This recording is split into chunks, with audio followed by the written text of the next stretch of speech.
In progress.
Ladies and gentlemen, a very good morning to all of you. On behalf of the Department of Finance and Business Economics, I welcome you all to the 34th Annual Convention organized by the Association of Finance and Control, University of Delhi. On behalf of the department, I would like to request Professor Sanjay Sehgal, Head of the Department of Finance and Business Economics, University of Delhi, to address the gathering. Welcome, sir. Good morning, everybody. Can you hear me properly? Yes. Yeah. It's my great pleasure actually to join you in this event. It's a little unfortunate that we used to have this event in physical mode till 2019, and obviously it gave much better platform for networking opportunities. But given the circumstances and the way everybody has adapted technology, I think an online conference is probably virtually as good, at least in terms of content that we intend to deliver through this platform. So, and that also shows you the importance of technology. But we're talking about technology in our educational services. The same is happening with finance now. See, broadly at the department, we have been running this program since 1987. And we run the MBA Finance and MBA Business Economics programs. And we also have very strong PhD programs, and the programs and the scholars are making strong fundamental contributions both towards theoretical and empirical finance and business economics. And the testimony of that is the level of journals in which most of my colleagues are publishing. Coming back to what is more interesting for the corporate world, what happens is, see, when we were students in the 80s, finance was taken along with finance and accounting. So that was the idea that, say, accounting was the information system or the feeder system into financial analysis. So if you're strong in finance and accounting. Later on, people started asking about the theories of finance, because obviously, if you are getting into financial analysis, there need to be theories to back it. So domain shifted into finance and economics. In the next journey, finance became one of the key strategic decisions. So marketing is important, HR is important, but finance is a predominant. Even you can see in the government of India, all ministries plan, eventually the approvals are given by the Ministry of Finance because the budget comes from there. So the focus shifted on finance and strategy supplemented with law, because you have to do finance within legal aspects. The last frontier, which we're seeing in the last decade, it's not now almost 2008 onwards, it is shifted to finance coupled with technology and analytics now. And technology and analytics are synonyms, because obviously technology along with AI ML is driving the new analytics in finance, making us work with very high frequency data and also take decision making at a very swift level. So obviously, the focus of the department in the last few years has been on fintech, rightly so. And fintech is a very broad dimension because we use the term very loosely, but it encompasses all technological solutions to banking, insurance, NBFCs, securities trading, the cryptocurrency architecture, even real estate. PropTech, what we talk about, we'll be touching upon PropTech also today in the fireside chat. PropTech, we think, is a separate area. Real estate is also an expression of a financial decision. And so PropTech is nothing but the fintech of real estate. And unfortunately, PropTech has started much slowly than the standard fintech. So PropTech is standing where fintech was standing 10 years back in India. And there is a great opportunity for India not only to emerge as an Asian, but a world giant in fintech services. Even if you look at the global map of the top 300 unicorns or so, you would find that almost 1/3 of them have emerged from financial services through fintech. China tends to dominate the market, but I think with the endeavor of the current government, I'm not propagating any political thing over here, but say the Prime Minister has repeated several times, and it looks logical that India can take a lead with financial technology, provided we play our cards well. But obviously, if you think industry alone will be able to do it, because for other services, industry is sufficient. But in case of fintech, the tech part has to come from high-grade educational institutions like ours. So it is us, it is the IITs, and their combinations who should be providing the best fintech solutions to the fintech problems. Industry is supposed to guide us in product management by helping us identify the pain points. And then it is responsibility of institutions like us which should take it over, and we should express ourselves as institutions by setting up sound e-learning platforms for fintech education, as well as some incubation, some acceleration services, so that India becomes an innovation hub in this area. So without taking much time, I would request, I wish my student community all the best, that this would be a great success. And I also would be thanking all the participants who would be participating, including the speakers with us. Let's hope we find all sessions enriching, and at the end of the day, we are able to maybe crystallize some clear thoughts about the future of fintech as well as the policy which needs to drive the industry. Thank you. Thank you, sir. Now I would like to invite Dr. Vanan, sir, without whose advice and contribution, this event would not have been possible, to share his views. Okay, I'm audible to, Yes, I sir. hope I'm okay. Thank you very much. And I heartily welcome each one of the participants to this 34th annual convention of our department. It's a annual affair which we have been continuing for last many decades now, and the theme being the future of fintech this time. And the lineup of the speakers that we have today will surely broaden your understanding of the impact and direction of financial technologies. Okay, and if you see worldwide, while most of these sectors have benefited tremendously from the technology, the financial sector has been at the forefront. And this is very much evident from the kind of funding that we have been receiving. And if you see during the pandemic stage, the amount of funding, especially in India, that we received, according to the report, somewhere close to USD 10 billion. Okay, and major chunk of that has been in the financial sector. So the whole point is this, that if we look around us today, mostly it is all about automation, it is all about artificial intelligence, it is all about robotics, and it is all about the reach that we are talking with the help of technology. Having said that, despite all the financial technologies that we have been seeing over the last few years, there are a lot of unaddressed opportunities, which certainly shall come in the discussions that we'll be doing today. And especially when we talk of the financial products, in terms of the penetration that we have in India of the financial products, it is still very small as compared to the entire world. So the point that I'm trying to derive is that there's a long way to go in terms of financial technologies embeddedness in the financial sector that we are looking. And even as Sanjay sir said, that you look from the regulatory and the government standpoint, there have been very positive steps.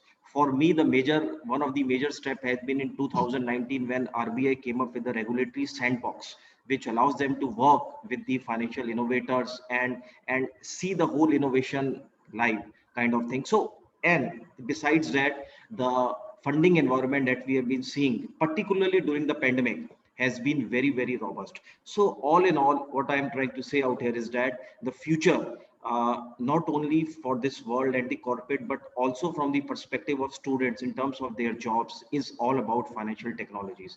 Without this, I don't think in the next decade we can survive out there. So again, I welcome each one of you and to participate and learn in this convention about the new financial technologies from the very esteemed speakers that we have.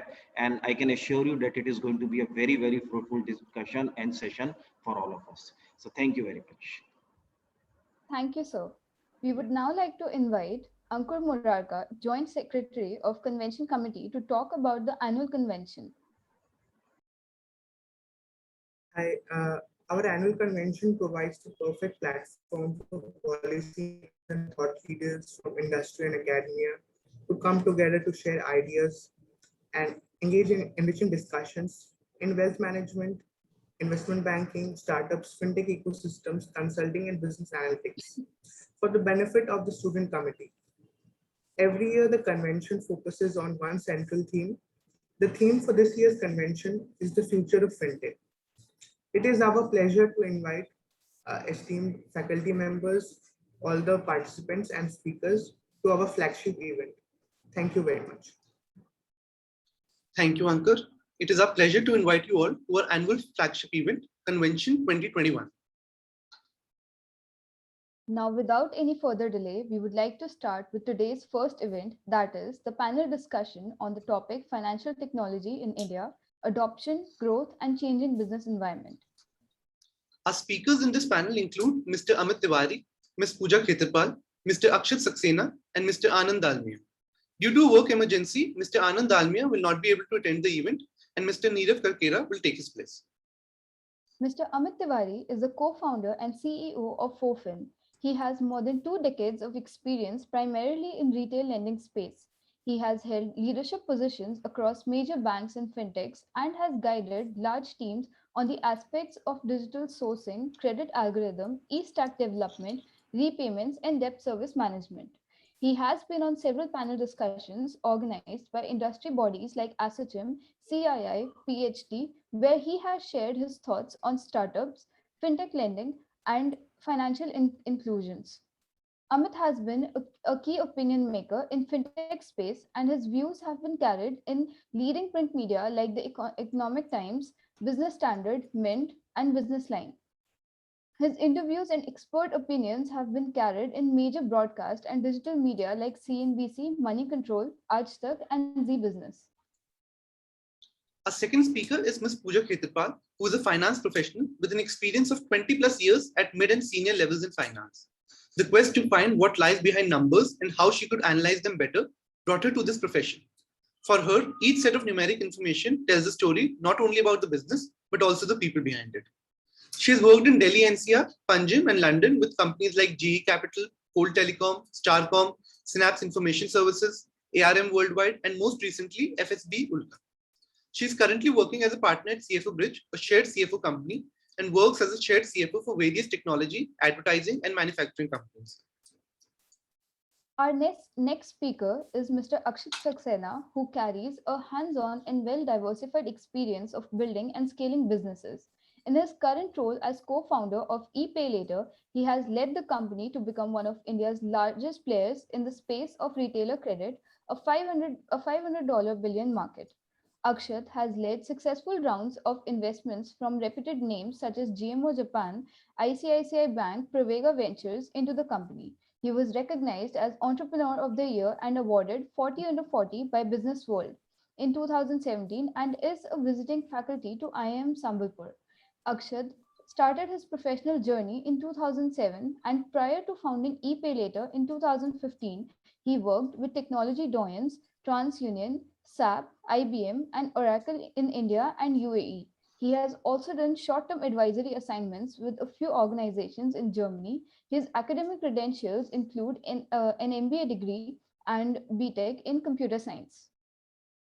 Our last speaker in this session is Mr. Neerav Karkera, who is the head of research at Fisdom, a leading wealth tech brand in India. Neerav specializes in portfolio management and economic analytics. Neerav is best known for translating macroeconomic developments and behavioral economics principles into strong portfolio strategies. Neerav has been instrumental in driving investment success for retail as well as institutional investors. Academically, Neerav has completed his master's degree specializing in business management and PGDM, financial management. Right before Fisdom, Neerav worked with CRISIL and contributed to the credit analysis and corporate credit rating functions. The panel discussion will be chaired by Dr. Munish Kumar. He retired as a professor in the Department of Financial Studies, University of Delhi. He has been formerly the head Department of Financial Studies and Dean, Faculty of Commerce and Business, University of Delhi, and is presently advisor, International Relations, University of Delhi. He has a PhD from Delhi School of Economics, University of Delhi, Professor Manish has authored 7 books and edited 3 books. He has contributed more than 55 research papers, of which 19 have been published in international journals of repute. He has also been conferred with Distinguished Alumnus Award by his alma mater, Sri Ram College of Commerce. A tree has been planted on the behalf of each of you as a token of gratitude. Thank you for taking the time out of your busy schedule.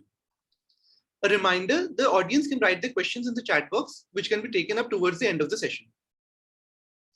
Now I would like to invite Professor Manish Kumar to start the session with his opening comments. Welcome, sir.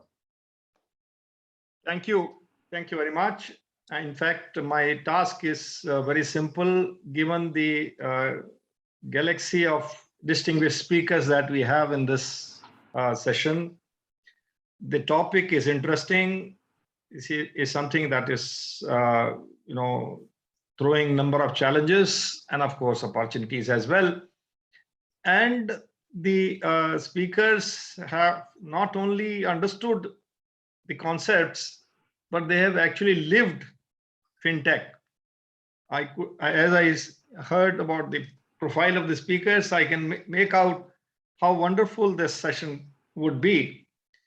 I do not want to stand between you and the speakers, but to just, being a teacher, I think it's my responsibility to formally, define the concept, and the fundamental thing about fintech that we must keep in mind is that it refers to technologically enabled financial innovation.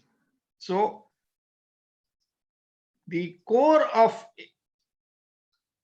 any fintech effort is innovation.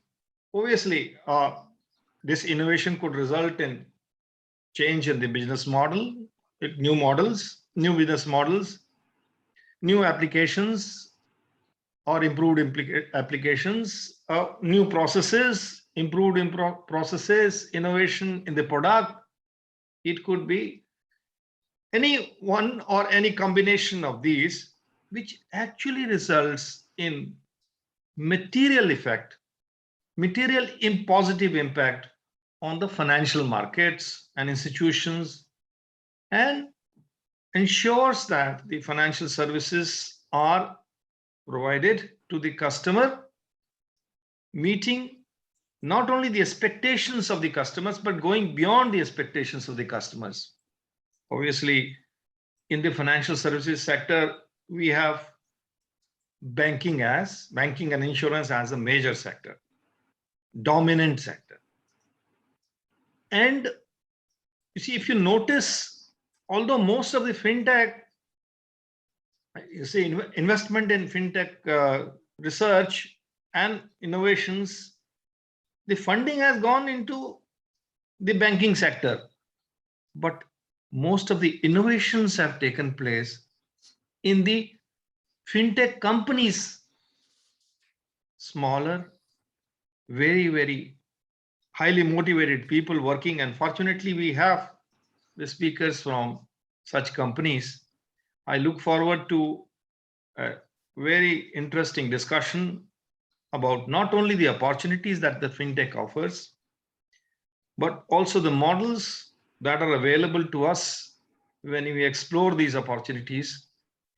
I also look forward to discussion on what challenges do we face when you venture into this new area, and how the budding managers, aspiring managers would be able to prepare themselves to avail these opportunities and meet these challenges.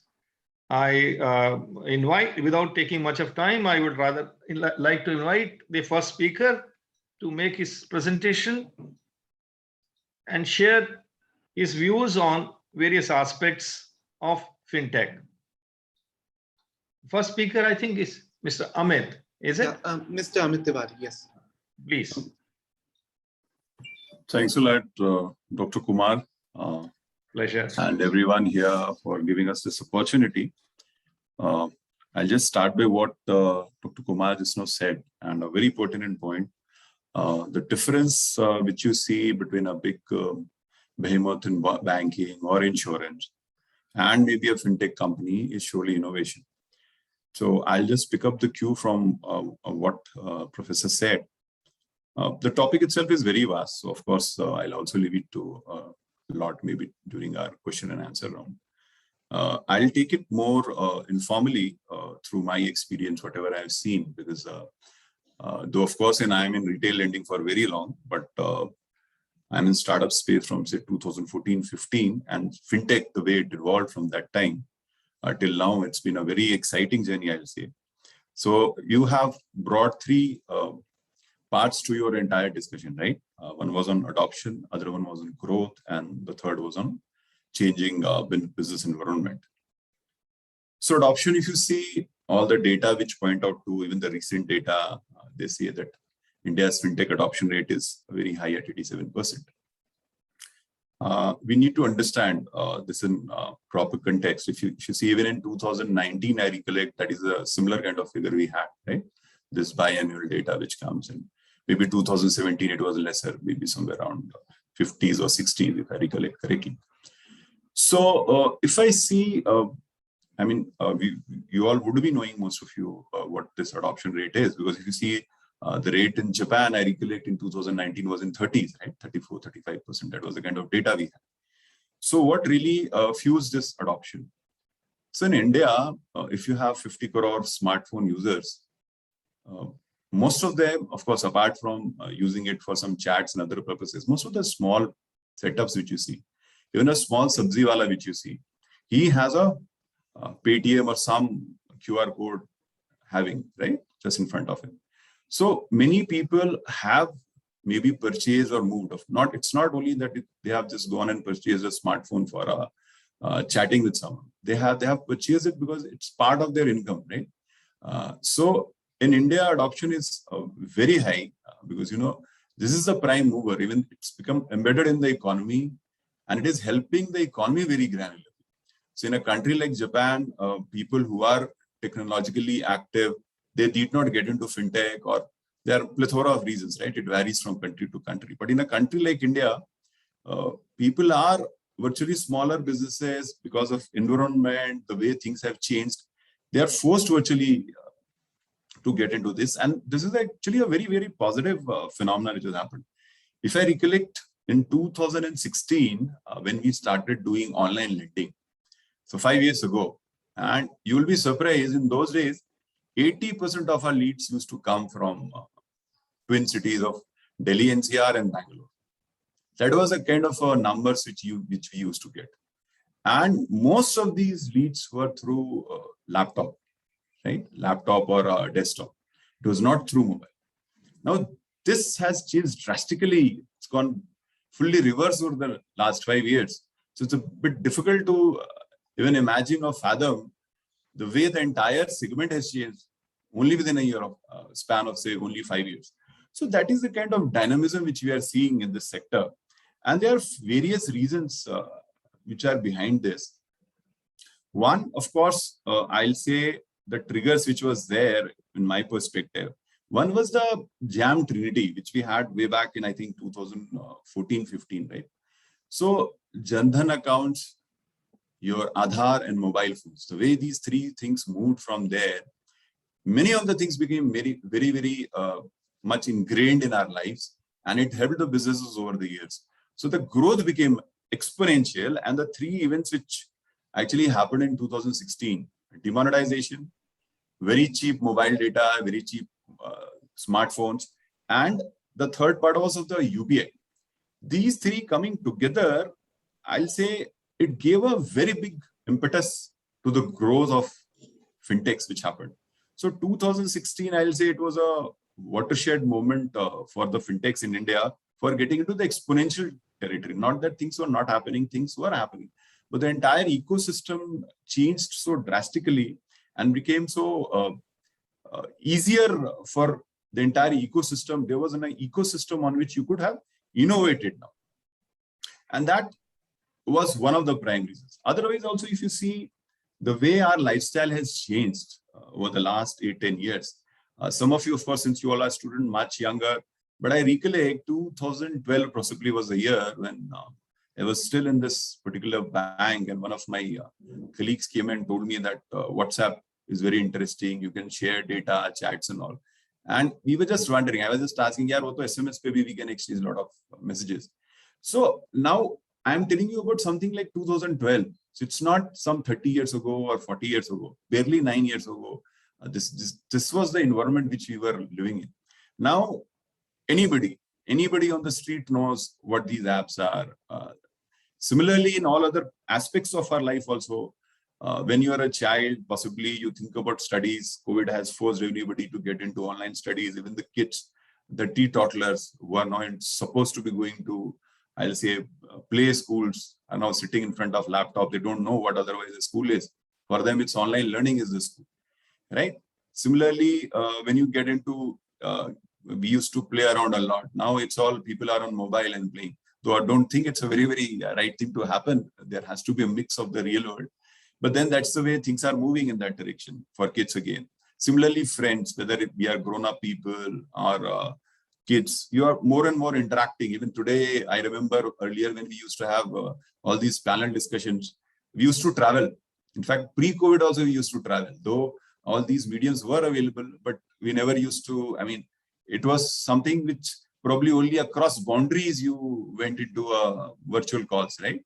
So some customer in some relationship, maybe in Singapore or US, across time zones or across geographies that you used to connect virtually. Otherwise, within Delhi, I mean, I don't know. I remember at least 4 or 5 times when I have flown to Delhi just to get into some important panel discussion, which now almost everything has moved virtually.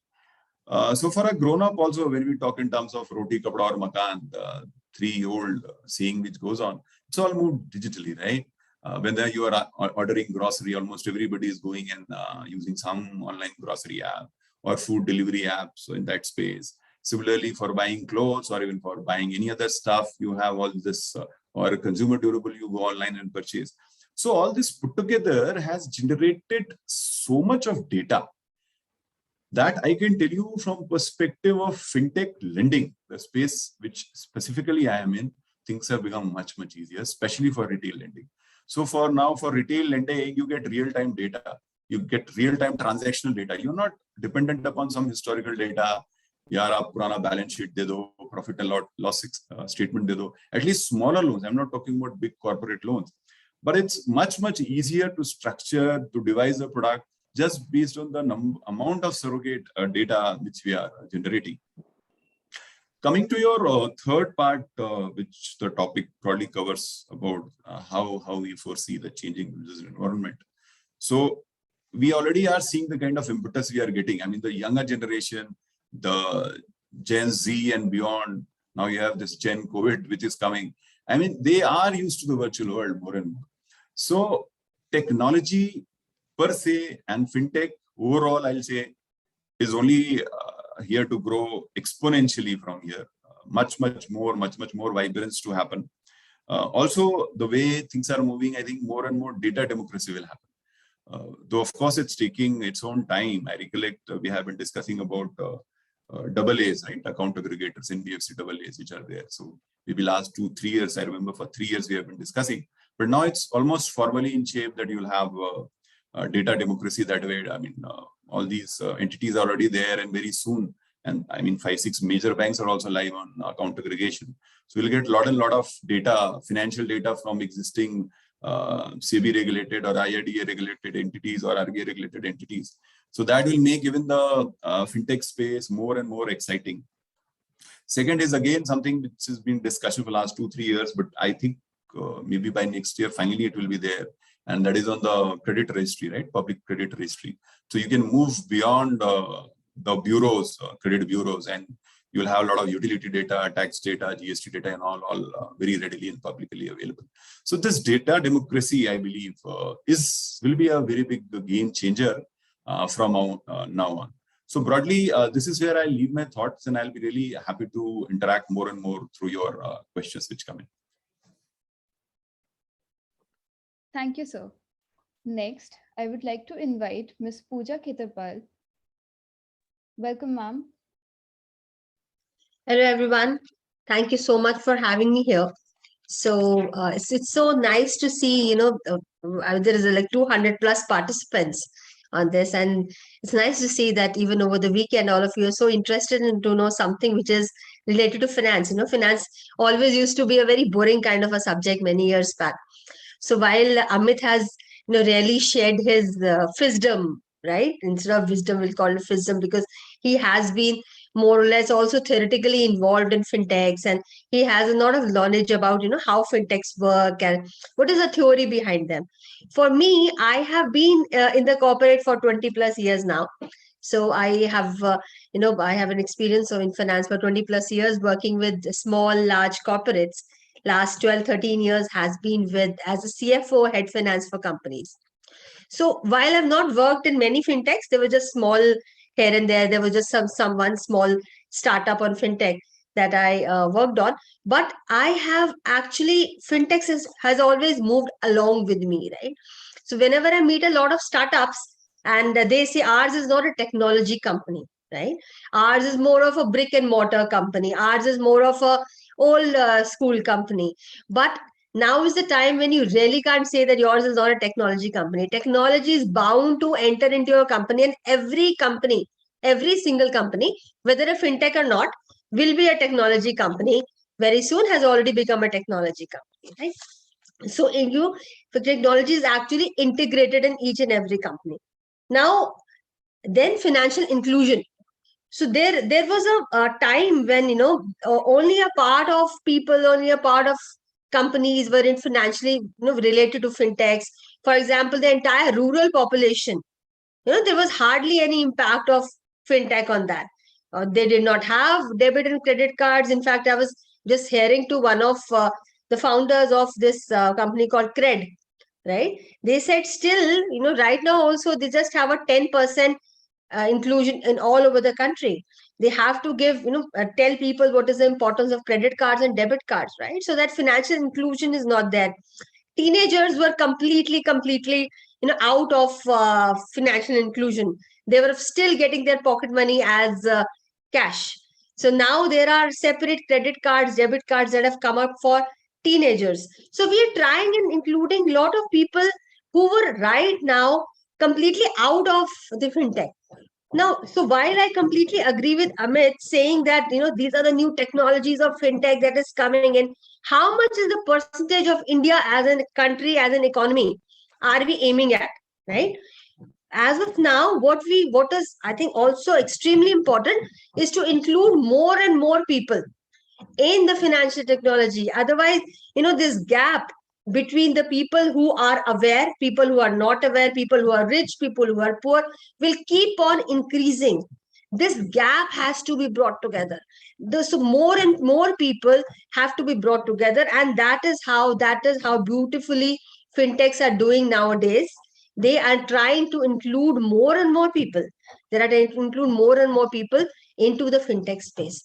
Demonetization is obviously, it was, a blessing in disguise. A lot of people had a lot of problem during demonetization, but now, so I don't remember in the last 3 months or 6 months, maybe, if I've made a single payment using cash. I don't keep cash at home at all, not even a single rupee sometimes. Sometimes when we have to actually give it to a beggar, probably that is the only time when I try looking out for change in the house. Otherwise, there is no way that I keep any cash in the house. So everything is on Paytm, on credit cards, debit cards, UPIs, and government has also integrated it very, very well, right? So a lot of laws are changing. Government is trying to make it inclusive. It's trying to make it easier. But there are a lot of other problems also that can come in fintech, right? So maybe I'll just take you to the other speaker. So this is what is coming out of my experience working with startups, working with corporates, that how fintech as an industry is growing very, very fast, and how more and more people need to be included into it. Because if we are just aiming at a certain 2, 3, 5, 10% of the citizens of India, then we have not won the battle. What is more important is try and bring more and more people.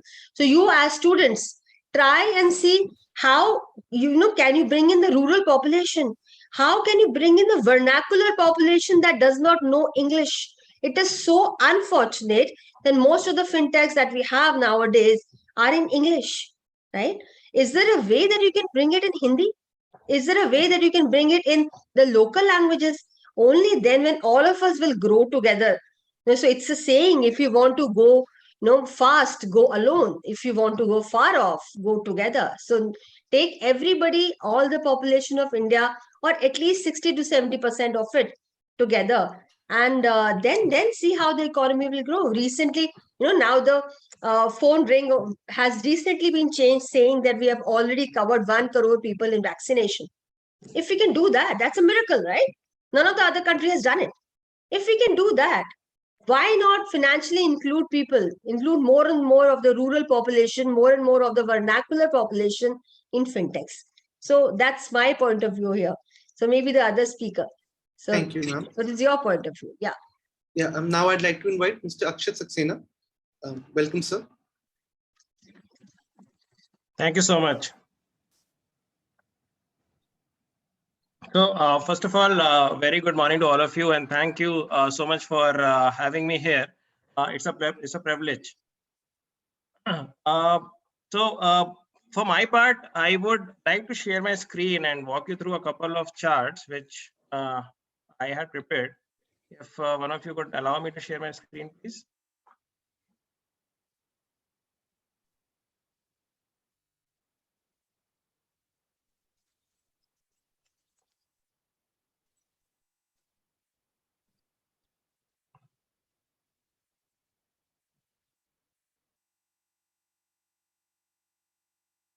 Okay, perfect. Thank you so much.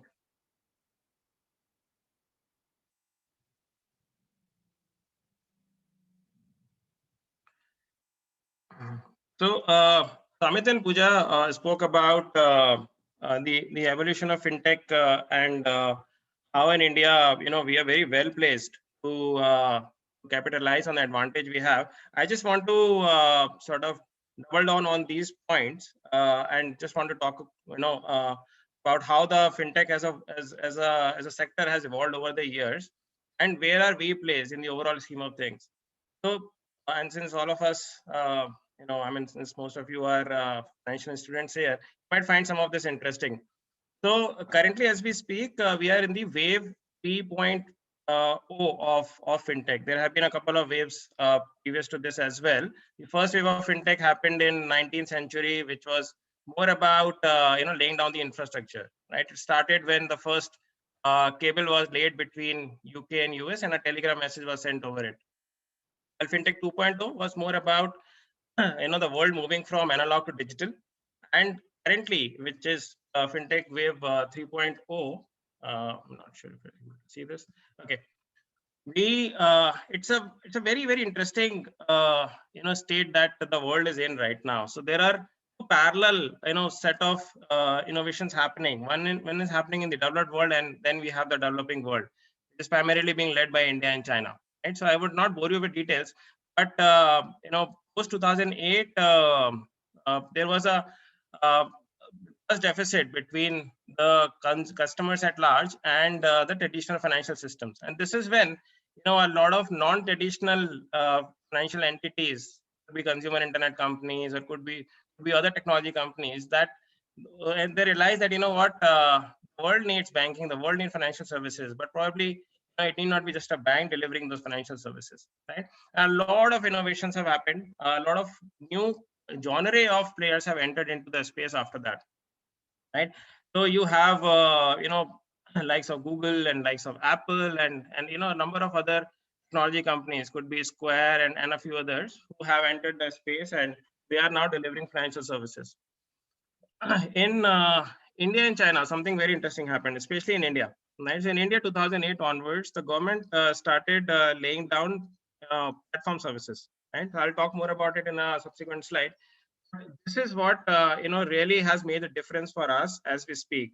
Just to give you some stats on this, in India and China, the fintech adoption is upwards of 90% now, right? While in most of the developing countries, it is still in mid-60s, right?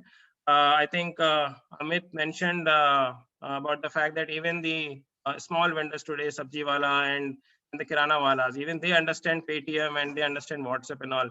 This is not a small thing, right? This is something which is driving a lot of innovation on top of it. Right? A lot of credit actually goes to the thought process which was laid down starting 2008 by the government, and a lot of innovations that happened on top of it by various technology companies subsequently. Now Asia is where the action is. I mean, we all know in India, there are a few things which are really helping the adoption of fintech. Amit spoke about this as well. He spoke about the Jam Trinity.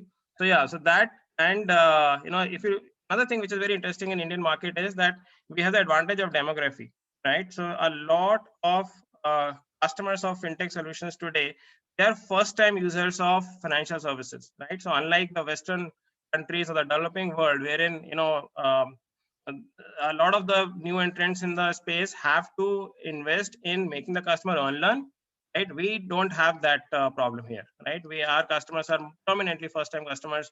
Could be a millennial, or sometimes it could be let's say someone who has been left out by the traditional financial ecosystem of the country. I want to talk about one sector in particular, which is the Indian MSME sector, right? But before I get there, I'll just talk about the India Stack. This is something which I touched upon earlier, and this is taken from where my previous speakers actually left. So we spoke about the Jam thing. We spoke also about the fact that there are a lot of innovation happening, but the common denominator amongst a lot of innovations is this, right, which is on the screen, is the India Stack, right? And sometimes I feel the government doesn't get as much credit as it deserves, right? If you look at the way India Stack has evolved, and India Stack is basically a combination of a lot of platform services that are consumed by various entities. Could be banks, could be fintechs, or could be even a technology company towards ultimately building a financial services. So in India, we got possibly the most mature stack of these technology services, which are a set of APIs that can be consumed and it becomes a sort of an ingredient towards building a financial services. So for example, any credit solution, right? There are three things which need to be sort of taken care of. One is proof of identity, proof of credit, and proof of income, right? If you look at the India Stack, it has absolutely solved the problem of identity, right? It is very easy for any technology company today to establish the identity of the end customer on the other side of the internet, right? All we need is maybe just an Aadhaar number and a validation of it, and that is it, right? Even the PAN could be validated in a matter of few microseconds, and likewise. Similarly, the payment stack has come a long way. Again, there has been a phenomenal shift that has happened in the way digital payments happen in India. 2016 was, I think, the point of inflection when UPI got launched. And as we know, UPI today contributes to it basically is more than other digital payments put together in terms of number of transactions. Most of the popular APIs, popular apps that we use, could be PhonePe, could be Google Pay, could be Paytm UPI. I mean, they basically leverage the same underlying UPI stack. It is phenomenal. I'm guessing some of you would have possibly read in the media about a new introduction of something called an account aggregator. Okay? My hypothesis is that this can possibly really change the way credit underwriting happens, right? Because this would make a lot of interesting data available to the lender for evaluating the customer for credit worthiness. Right? Currently, the proof of credit is predominantly bureau based, or it is some other alternate data which the lender is making use of. But once the account aggregator comes in, it will make the bank account data available for a lender to make those credit decisions, and this could be massive, right? This could actually be a WhatsApp moment to the lending industry in India. So, this is something which I believe is ushering in a lot of innovation in the country. I'll maybe also quickly touch upon what we do here as ePayLater. And prior to that, I'll just maybe take a second to tell you which sector do we operate in, right? So in India, we have a huge MSME sector. We all know about it, right? There are about roughly 64 million MSMEs in India. It's a significant contributor to overall employment in India. good almost 1/3 of India's GDP is MSME. 40% of India's export is MSME. However, if you look at the SME sector and the challenges it faces, one of the most predominant challenges is around capital, right? And it is unfortunate that bulk of the credit need, which is getting underserved, is working capital need. And this is exactly where fintechs are making a difference.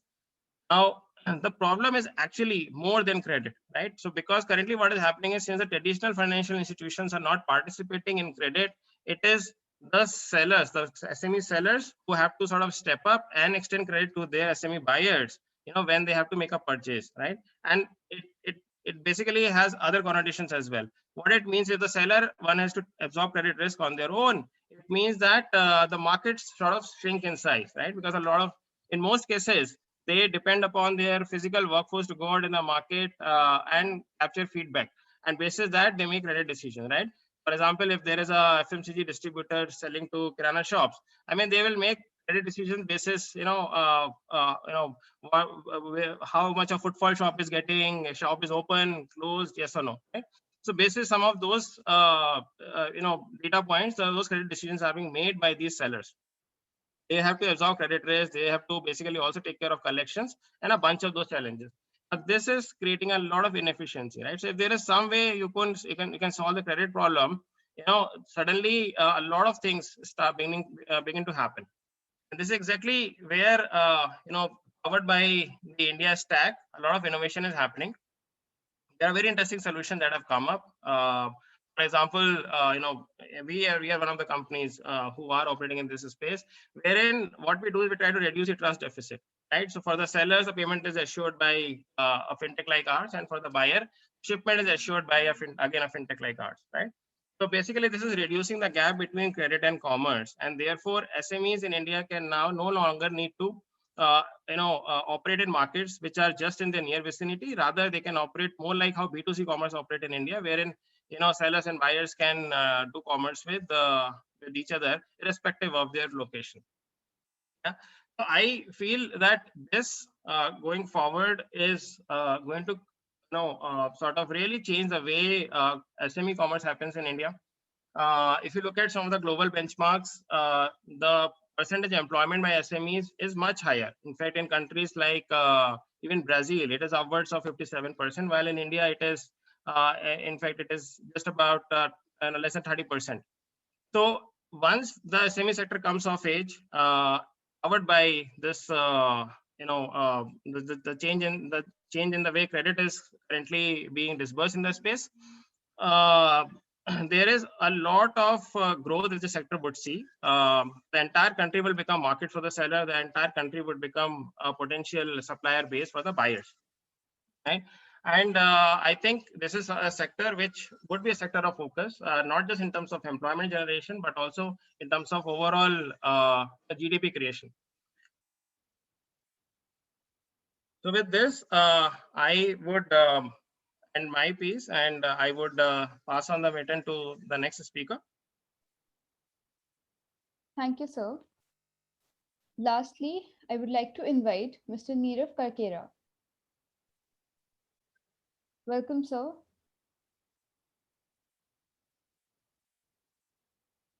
Sir, you're not audible. Am I audible now? Yes, sir. Okay. So you might want to stop the screen share at this point. Perhaps. Yeah, I've done it.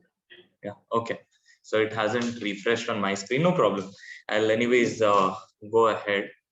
Just give me a moment. Sure. So hi everyone. As always, I'm generally very glad and enthusiastic about interacting with people, especially in the younger segment. It always excites me. I'm not very old myself, so I can relate a whole lot more. So there's this entire topic about fintech that has been catching a lot of attention lately. But to give credit to the industry, it has been around for really, really long. It has just been formalized only recently and recognized as a distinct sector.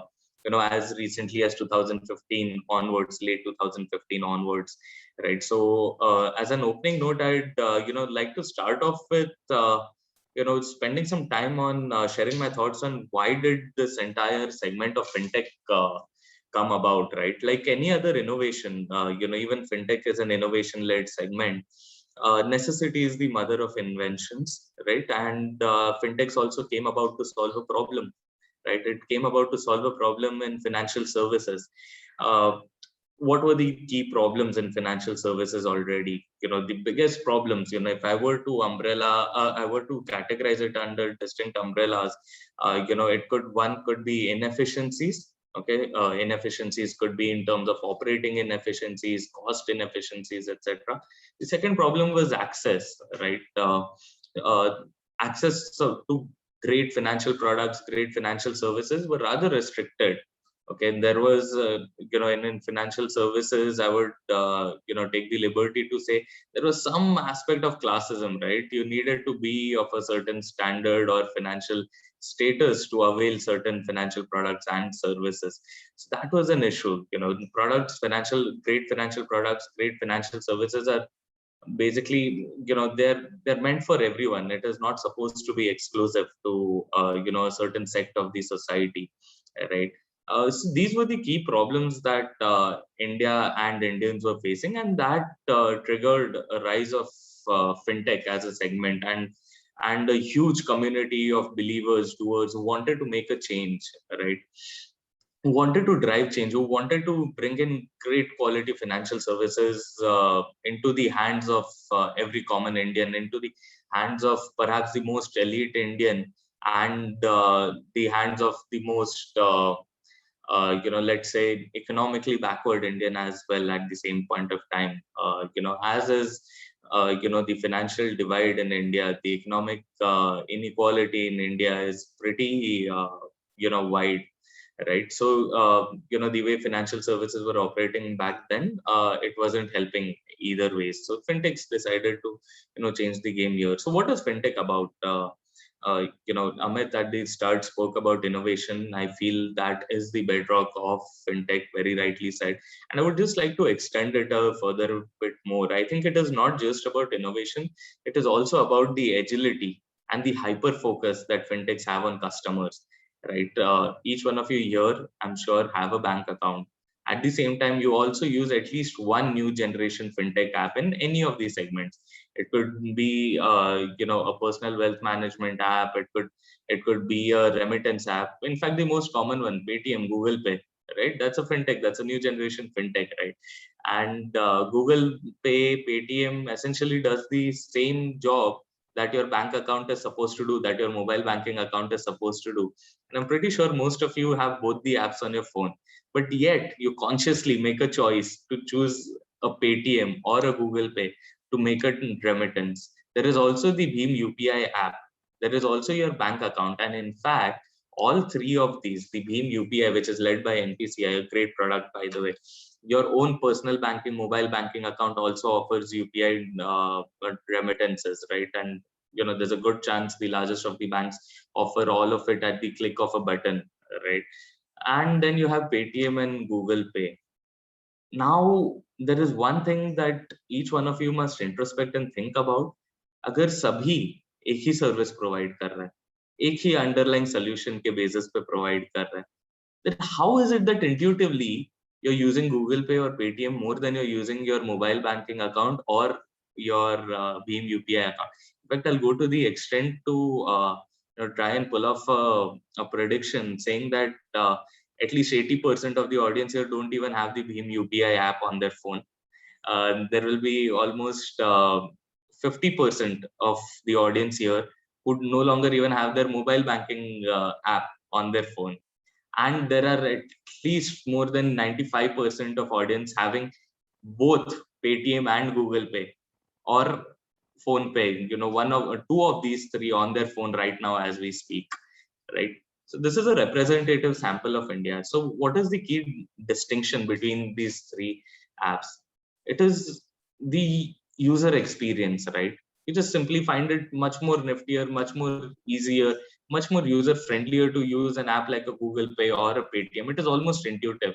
But जैसे bank account में log in करते हो, you are worried कि यार अभी अंदर जाओ, मेनू पे क्लिक करो, choose the right option, just there's just too many things to just make a payment. Paytm में it is nice to just open it up, scan it. आजकल vendors में भी there's a good feedback. Paytm करो का jingle, it has a nice feel, ecosystem.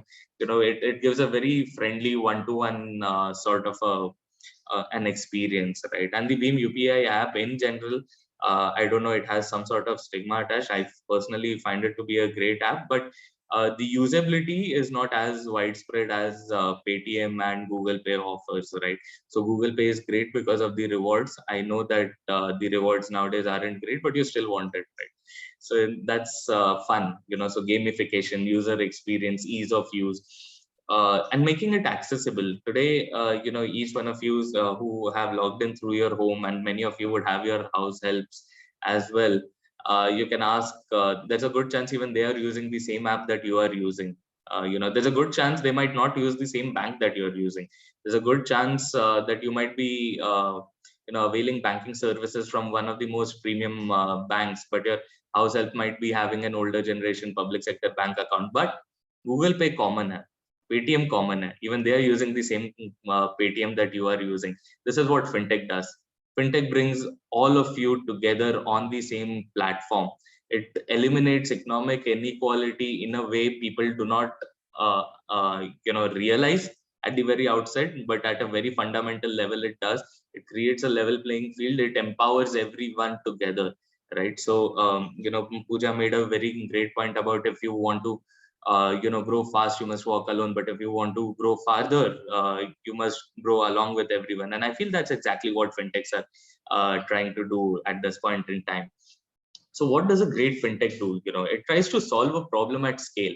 It's not trying to solve for one person, two people. It's not trying to solve for a segment of the society. It's not trying to solve for people above an income threshold or below an income threshold. It is not trying to solve for people in a certain target group, beyond a certain target group. It's not trying to solve for only millennials, beyond millennials. It's trying to solve a problem at scale. If you look at any large scale fintech company, let's say you happen to have a conversation with Vijay Shekhar Sharma, right? Paytm, and ask him, what's your target group, Vijay? What is your target audience? And you guys are postgraduate students, marketing subject hoga, target group ka importance samajh raha hoga. Target audience is something that you guys study about, that how do you focus on a target audience and deliver your product more effectively. Why don't you ask someone from Paytm what their target audience is? The answer will be India, right? That's the target audience. You ask someone at Fisdom, and by the way, Pooja, thanks for the shout out for Fisdom. You meant it in a different context, but I'll take that as a shout out for the thing that Fisdom is. You ask anyone in Fisdom, who is our target audience? We'll say Indians. That is our target audience. I'm not building for a millennial. I'm not building for an old guy. I want to make high quality financial services and financial products accessible, available, and affordable to all Indians. Think about it in this way, guys. You look at the standard way that wealth management operates in India, and I, due to my personal expertise in the domain and experience in the domain, I am giving an example of wealth management. Think about wealth management. It applies to each one of you here. Okay, many of you might be running your lives on pocket money right now. Some more on internship stipends. Most of you could also be working, right? But each one of you has some relationship with money, and wealth management applies to each one of you. There is no reason to say that just because you have a 100 rupee surplus, investing is not for you, or money management is not for you. It is as critical for you as it is for someone with multi-crores of a portfolio, right? But there's a huge divide when it comes to the way conventional systems service this.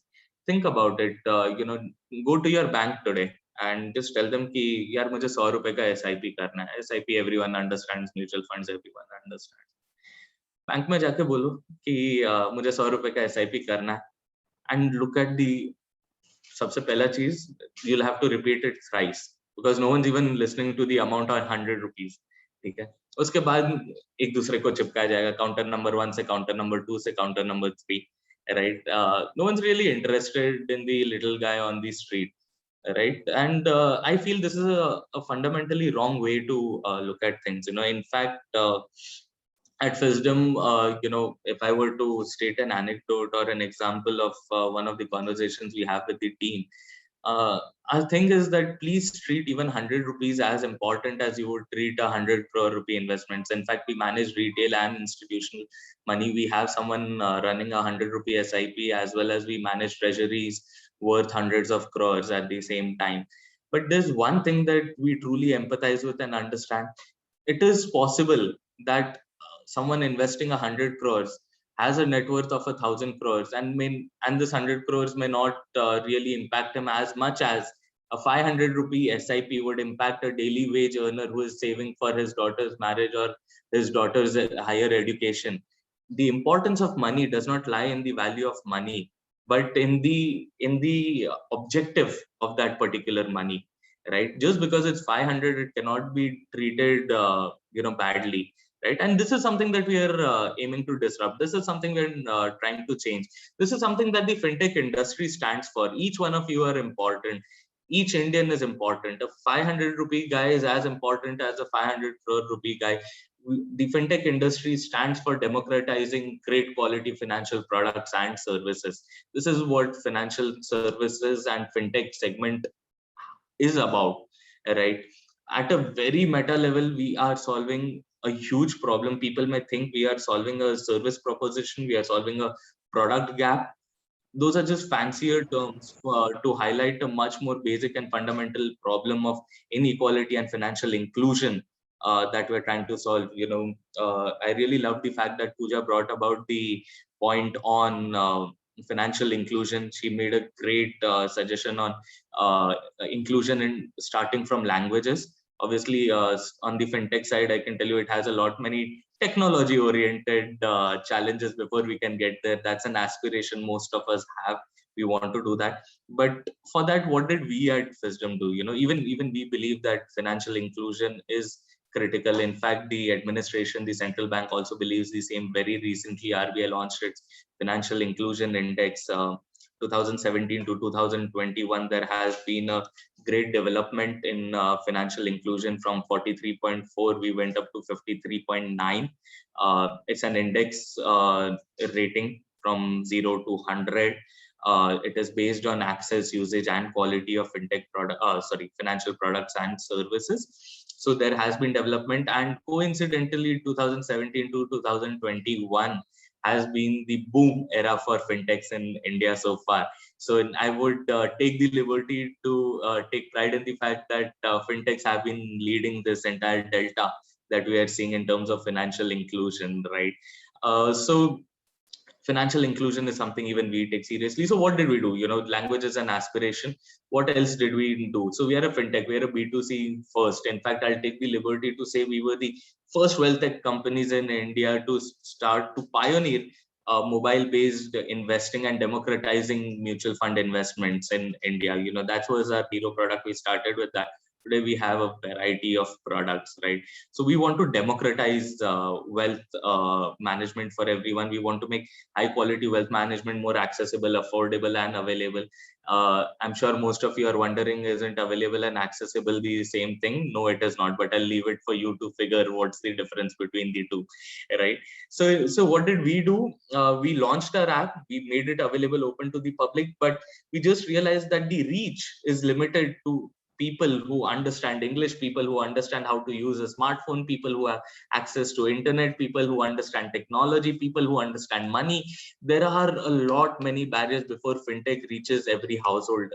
अगर घर घर में Fisdom चाहिए तो उसके बीच में बहुत सारे barriers है, and those are the barriers that we want to mitigate, right? What did we do next? We started partnering with banks, right? And we are the only fintech company to partner with banks in a strategic manner for wealth tech propositions. The largest banks in India, Indian Bank, UCO Bank, Karnataka Bank. You walk into any of these branches, or you open their mobile banking app, you click on investments, you will see the Fisdom ecosystem. You walk into the branch, you say, "Mera 100 rupees ka investment hai." The branch representative will tell you, "Sir, aap Fisdom download kijiye. Let me help you with understanding how to do this." We realize that banks in India have tremendous reach, tremendous trust, and they in financial services the highest degree of customer centricity.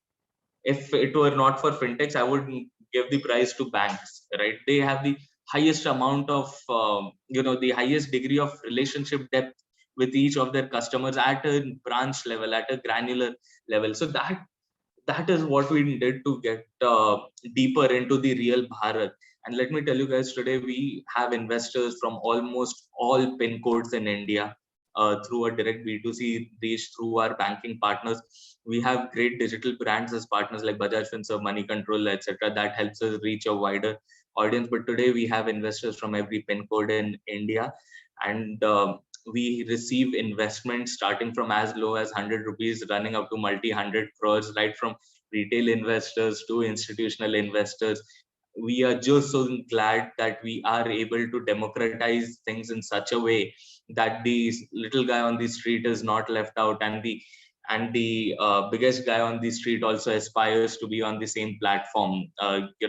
It is so heartening to see the kind of inclusion that we are driving. And at a final point would be that we are just getting started, not just as Fisdom, but as fintech as an industry. I feel fintech is going to revolutionize the way Indians experience money. Fintech is going to revolutionize Indians' relationship with money across various stages and levels and interactions. But I'll leave it more for the conversation ahead. But I'm really glad to see each one of your interest in fintech. And let me tell you guys, this is among the most interesting industries that we are in today. Nirav, I would just want to probably take it from here. So you very beautifully explained that how you collaborated with the bank, because people do trust a lot of banks, and this is the way to maybe percolate inside the rural areas. And what do you do of that percentage of population which is still banked? Hear me out first. Unbanked. There is a large, though Jan Dhan Yojana has definitely helped, but still there is a percentage which is unbanked. What do you do with people who still trust cash more than any kind of an app? Yeah. What do you do with cyber threats? What do you do with the lack of support from the governments? So these are the basics which are still there, definitely improved. What do you do with the financial literacy? Not many people are literate. I give so many trainings to even youngsters who have just started with their jobs, and they could like 15-20 lakh ka package. They are freshers.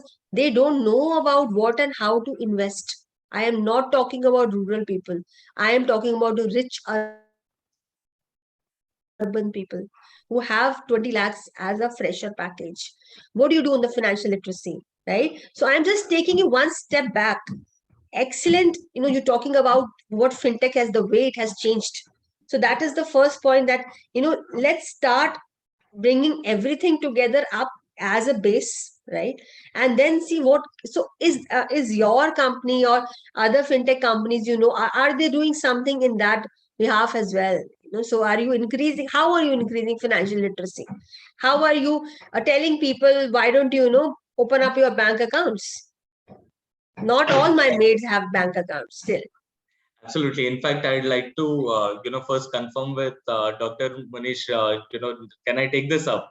Oh, yes, please do that. So anybody can take this up. Anybody can take this up, please. I would personally love to take this up. In fact, you have about 10 minutes for the question answer, and of course the discussions that the way Pooja ma'am has initiated issue, and she has raised very good point, particularly the challenges that fintech faces today, which are hindering the growth. We expect a much higher growth in fintech than it is happening because of these hindrances that exist. Right.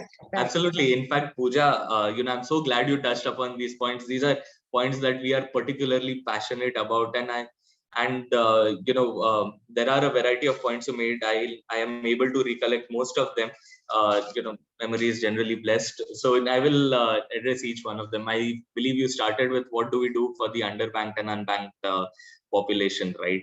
Right now there are two strategies, and I will also draw upon our personal experiences at Fisdom. Not as much from an industry representative standpoint, but what we are also doing about it. see, we realize that in the digital business, we are limited by technological reach, access to infrastructure, access to understanding, right? And we found banks as a great hack to do this, right? To be able to reach to a larger audience. Aside from that, what we have also done is tried out various partnerships wherein we feel that there could be a certain segment of people who may not have a bank, but maybe, who want to, receive, content, right? So we have partnered with brands like Hindu Business Line and Money Control, wherein, people who read Hindu Business Line, okay, albeit on the app. I understand it comes with its own challenges. It cannot happen through a newspaper. Transaction cannot happen there. But at least people who follow Hindustan Business Line understand about mutual funds and start getting invested. People who read Money Control can get invested. I know there is still a segment of people who are away from newspapers, publications, who are away from banks, who are away from internet, who are away from mobile phones. I feel that is the depth of the real Bharat that is untouched by not just by the fintech segment or the financial services segment. This is a challenge faced by every industry, and everyone wants to get to that depth of distribution, right? In fact, even FMCG companies are facing the same challenge. How do they sort their logistics to that level? So I feel, given the technological leverage and the access to wide physical infrastructure, at least that Fisdom enjoys through its bank partnerships, etc., we have been able to reach a depth of at least 80%. And why do I say 80%? 80% is the reported figure of RBI in terms of banking coverage, banking account coverage. So that is at least the kind of coverage that we have access to, and slightly over it because of the other ancillary partnerships that we have. There is a forward-looking strategy wherein the convergence of digital penetration, general awareness, and the shift of demography towards a more younger and educated population, which will drive adoption and digitization of financial services at a much deeper level. It is not a problem that will be solved today. There are some problems that can be solved by technology, some problems that can be solved by efforts, and some that can be solved only by time. There are some situations that need to evolve with time. We have been, as an industry, we have been ahead of time. We have been pushing boundaries. We have been pushing and forcing our way into the heartlands of India and into the hearts of Indians in a way to build trust. And talking about trust, let's talk about the cash situation in India, right? You also spoke about people who rely on cash, who don't rely on banking accounts. I feel this is a problem that the administration is dealing with. This is a problem that the central bank is dealing with. People may have split opinions on the efficacy of demonetization as an economic event, but the underlying developments, all of them was towards moving the economy more towards a formal economy, more towards an accounted economy. So, with the elimination of cash and with the adoption, again, as the generation moves ahead, as Paytm, Google Pay, etc., goes mainstream, as the younger generation move towards the service sector more than the business sector and the unorganized segment, this is again a demographic shift, a generational shift that will happen with time. And we know that the cash, the kacha wala business, doesn't happen in the service sector. It is more reserved towards the business sector. But as the generation shifts, we will see something better.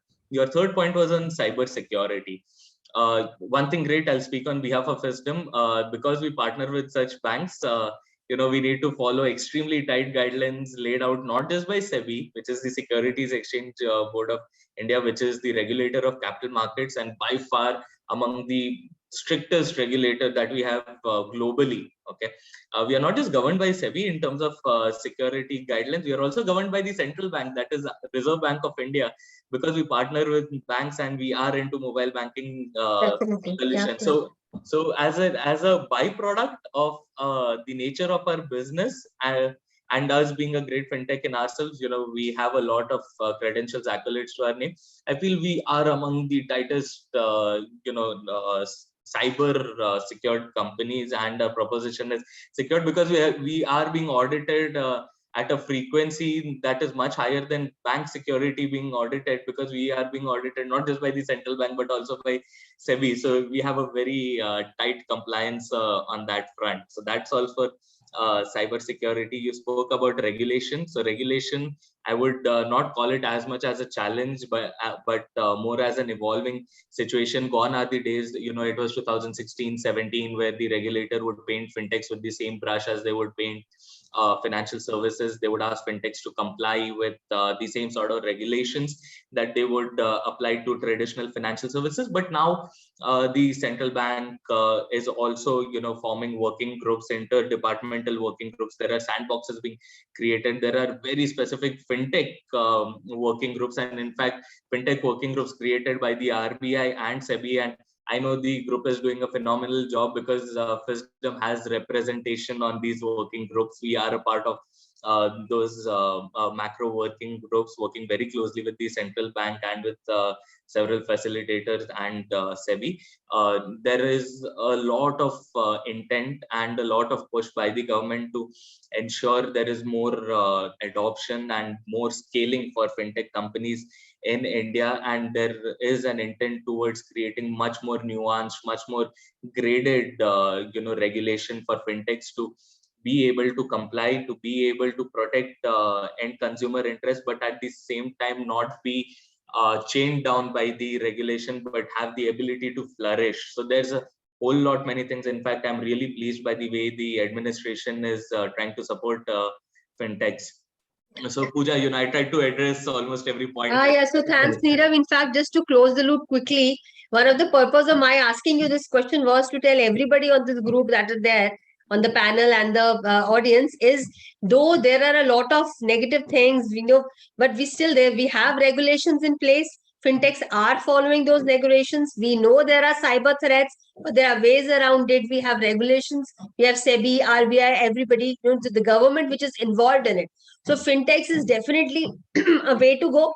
But think about more and more innovative ways. So there are certain type of fintechs, right, which are there in the market. So instead of just saying कि एक और Paytm खोल लेते हैं या एक और cred खोल लेते हैं, think about something else. Like during the time of COVID, I think 2 fintechs which are most famously used, but one was Impact Guru and Keto. There was crowdfunding happening for people to save people, right? All of us would have donated for COVID going through one of these apps. These are also fintechs. So please think about more and more newer ideas for fintech, and that is how the entire country will go together. Fintech is definitely the way to go. One question which is raised by Mr. Satyam Ghosh, I could see from the chat, is don't you expect there will be large number of M&As now, as it happened in the case of e-commerce? If you remember, now we have Amazon.com, 4 more companies left, and all the smaller operators were wiped out from, search engines, then from e-commerce sites, So initially there were large numbers. So is the case in the case of fintech. Small operators, say in the case of say this e-lending. Now, will they all survive? So probably I like to take that. Yeah, Amit, I think Amit would want to answer. I think we hardly have 10 minutes left, so if please can also chip in with their bit of points, right? So I hope it's fair with everybody, right? Yeah. So my views are very, very different here. I think Bharat or India is very, very big. It's very smart. Already, whenever I travel in hinterland, I see people. I mean, you might be aware, or some of you might not be even aware, there are entities like Nidhis and all who are also lending, because I'm in lending space. And the kind of LOS and LMS they are working on, the kind of softwares they are working on, and the cost of those softwares, they are so cheap and they are so agile and they are so well developed that it will put many of the bigger bankers or even the so-called fintech people like us to rethink, right? So country as a whole, we are very, very vast. People are very smart. They know how to do business. So it's a segment in itself. I mean, getting into India, getting into Bharat, you can't really have a monopoly here. See, the very fact that you had fintechs coming and evolving was because there was lack of agility on the parts of banks or the existing players in the ecosystem. So what was the specific question, which was about 1 or 2 players? Now, if you look at those specific players, they are reaching out only to the 2% of the population. So even if you come up with a great lending solution for that 2% of the population, still 98% of India is still left out. Right. So nobody can really penetrate, and especially in terms of lending, I can tell you. Other products, whether it's possible, not possible, lending is very easy. You go and give money and there will be lakhs and crores of people that you take money from. But what about collection? So the way you collect from an HNI, the way you will connect from a embedded finance, which happens, which Akshat was mentioning about the products which they have made, or much earlier in 2017 itself, we had created products for the biggest online wallet player in India, or the biggest online grocery chain in India. They were very, very tough products to create. Once you get into creation of those products, you realize the entire segments are very, very different. This too big a pie to really bother about competition. Everybody just has a lot of space here. Yeah. Mohika, I think we are running short of time, although there are a number of questions which I personally had to raise because I'm a user of some of the fintech facilities. And I'm a reluctant user, although I started, teaching Fortran and COBOL in the year 1975. That is when I started teaching. So being familiar and being, a user who understands the technology to some extent, I'm a reluctant user. I don't keep more than 5,000 rupees in my Paytm account wallet. Never. UPI I avoid because it gives access to my bank account, which has more amount. And Paytm I will give for small payments, so I will give to everyone. So there are reluctant users, and there are a number of questions regarding not only about security but also about adoption. But given the limitations of time, I think it has been a wonderful session, very informative. Personally, for me, it has been really an enlightening session. Thank you so much for coming to our campus, and I wish we are able to invite you one by one and have much deeper discussion with our students on the campus. Thank you so much. Thank you, sir. The student team may take I over. would quickly, because most of us are youngsters there. I'll ask you to see this movie documentary on Netflix called The Social Dilemma, right? Where against us for advertising and selling us this. So it has a very nice dialogue. It said, if you are not paying for a product, then you are the product, right? So you just cannot get away from it. People will collect data. You just can't say, I will be completely out of it. You have to enter technology. Fintech is one space. There are a lot of other spaces as well. If you think that you have to grow, a country has to grow, the data will be shared. Right. So that Dr. Munish Kumar, I think that apprehension, I know there is an apprehension, but somehow you have to go with it. Can you believe on my Facebook, my date of birth is not correct one? Because people use it as one of the parameters when they call the credit card company on my behalf. Credit card bank will say, what's your name? What is your date of birth? To confirm. No, that is available on Facebook. So why should I give to Facebook my correct date of birth? That is the fear. And we have to find out ways and means of getting out of this fear. Although there are measures, but still large number of people have suffered and their bank accounts have been emptied because they use smartphone. Simply because they use smartphone. I think very true. Especially with the lower strata of society, it keeps on happening. Cyber fraud and all this, very big problem. Very common. Very common and a very big problem. Yes, we need to address that also. Fully agree. Thank you so much for having spared so much of your valuable time for our students, and it has been a really pleasure. Thank you so much. Thanks, Ita.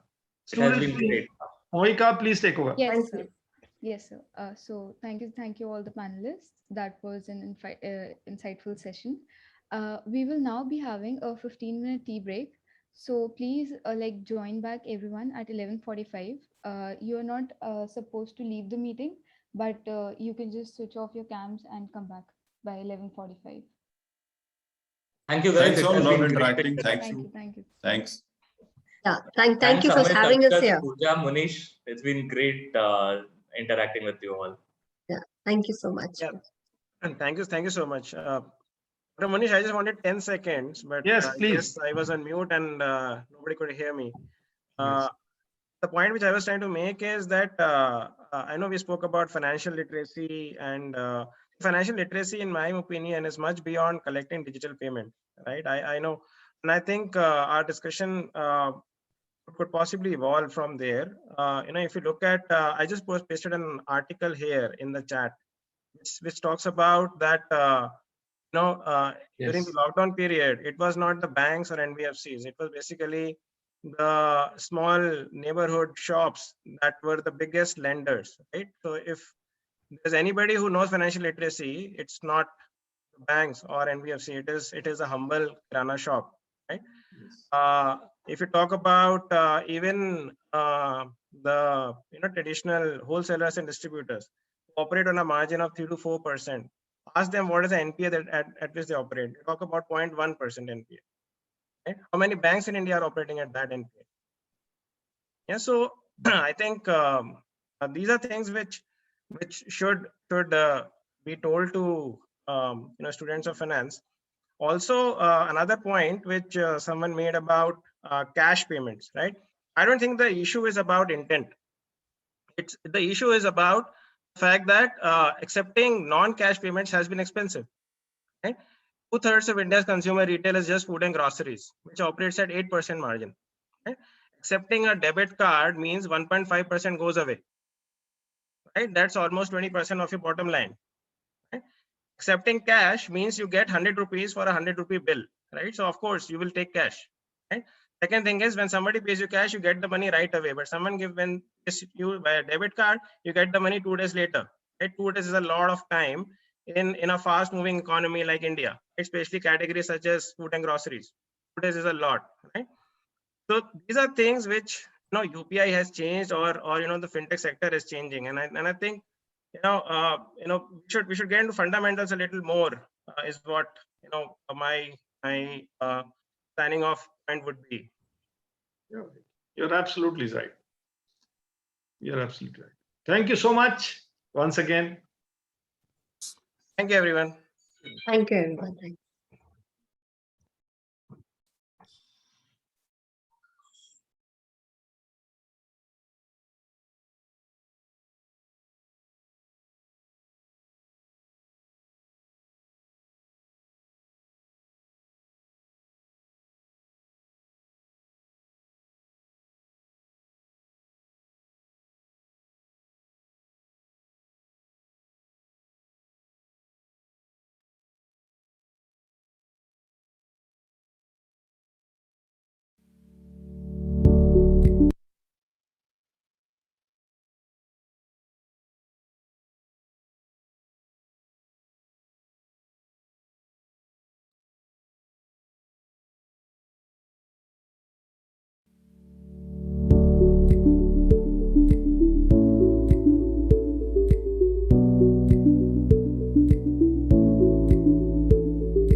All right, everyone. Please come back. We are about to start our next session in next 2 minutes. Please turn on your cams.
Hello. Yes, sir. We can hear you, sir. Okay. Hi. Hi, everyone Hi, of sir. you. How are you doing? We are good, sir. Okay. How are you, sir? All good. All good. So let me know when to start. I think we are on time, right? Yes, sir. We'll start with the introduction and then you can take over, sir. Okay. So you'll be giving the introductions? Yes. Okay. Fine. Thank you.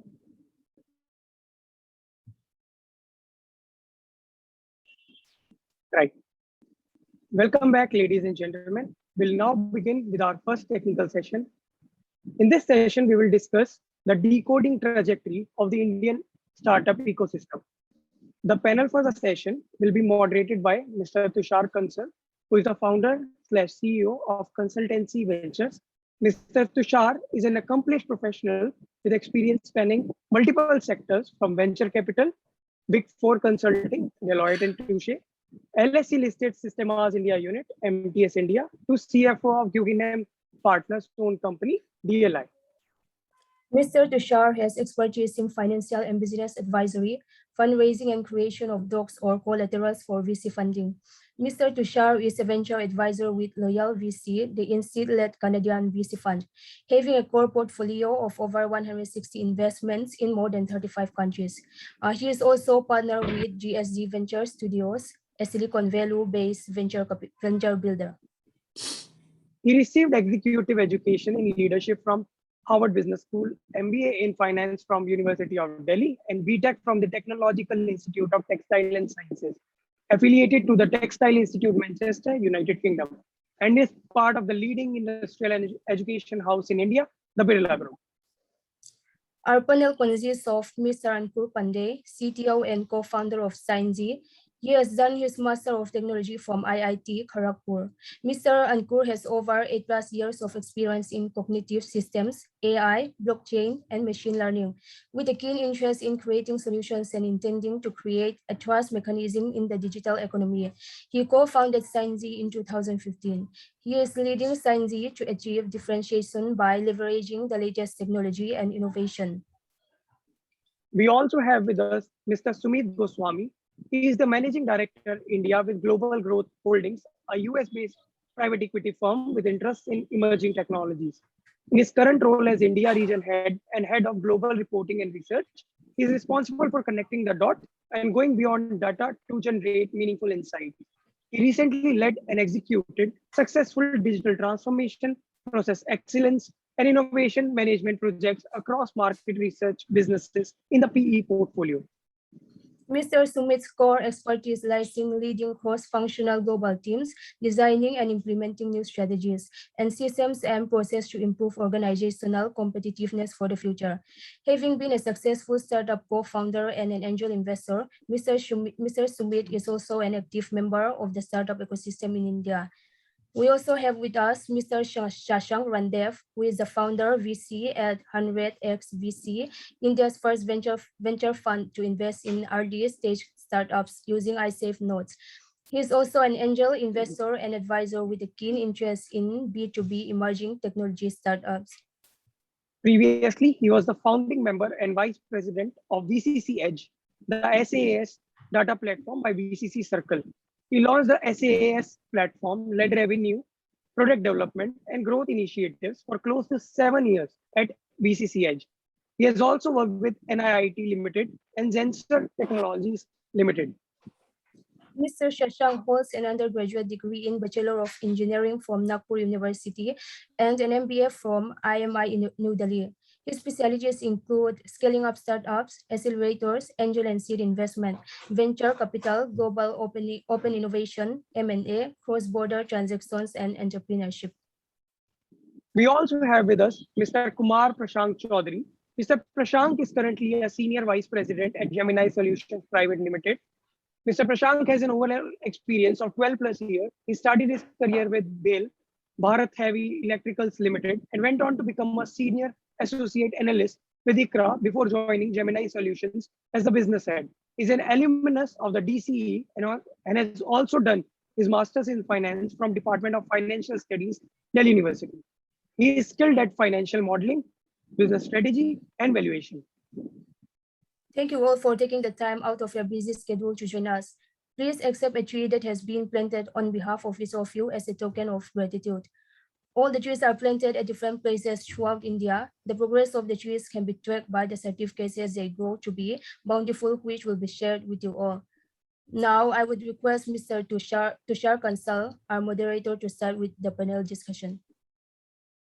Thank you, Shantanu. Thank you, JH. It was It is really my pleasure to be moderating this session today with the esteemed panelists Ankur, Sumit, Shashank, and Prashant.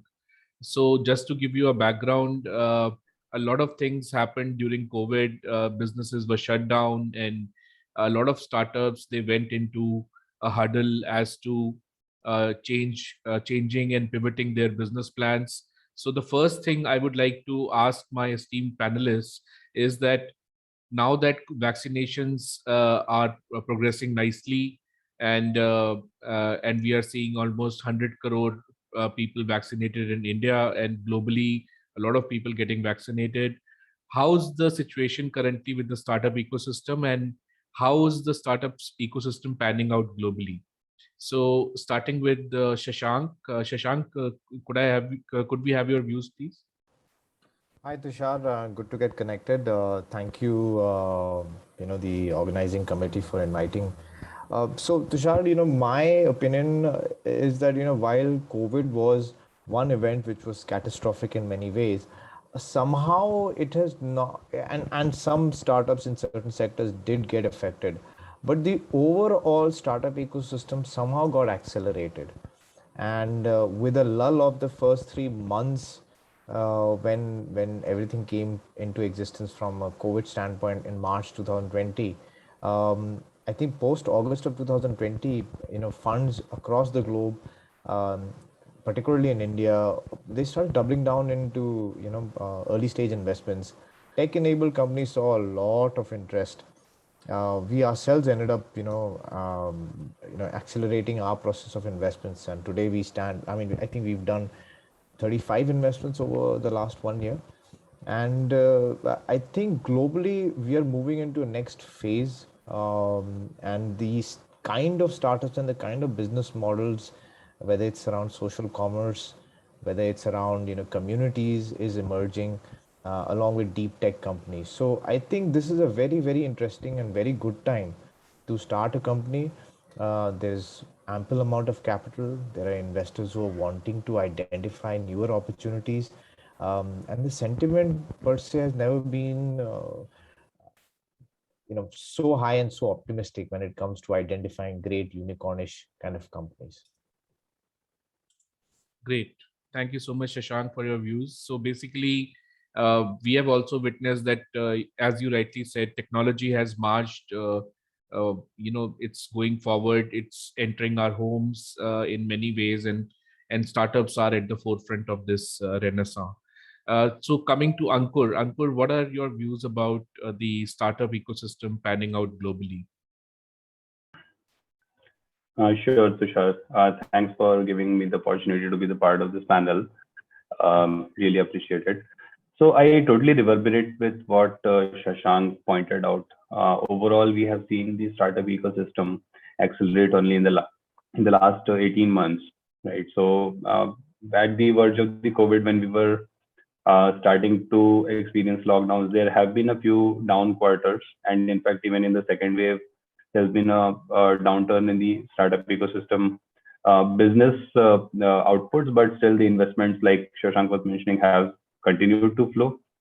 It is growing, and there are certain sectors like financial technology, which we are part of, right? So fintech has seen an extremely accelerated growth. So currently there are a lot of unprecedented things happening.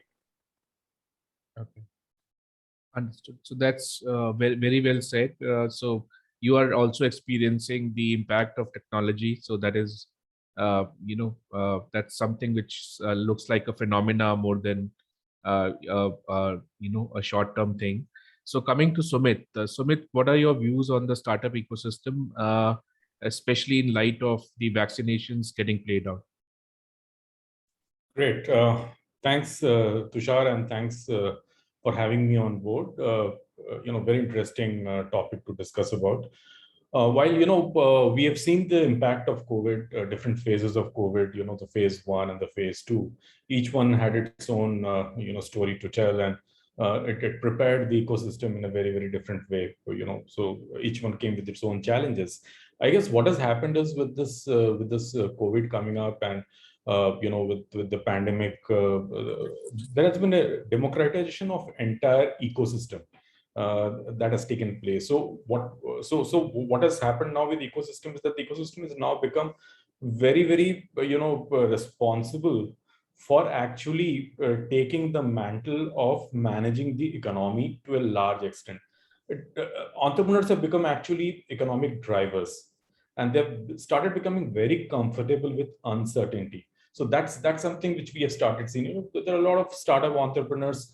They pivoted the business. They were doing something. The business model was something, but then when they saw the COVID coming up, obviously they had to change the business model. Things were not working the way it was working earlier, and they pivoted, and they pivoted very successfully. So people say, right, necessity is the mother of invention. I think that is exactly what happened.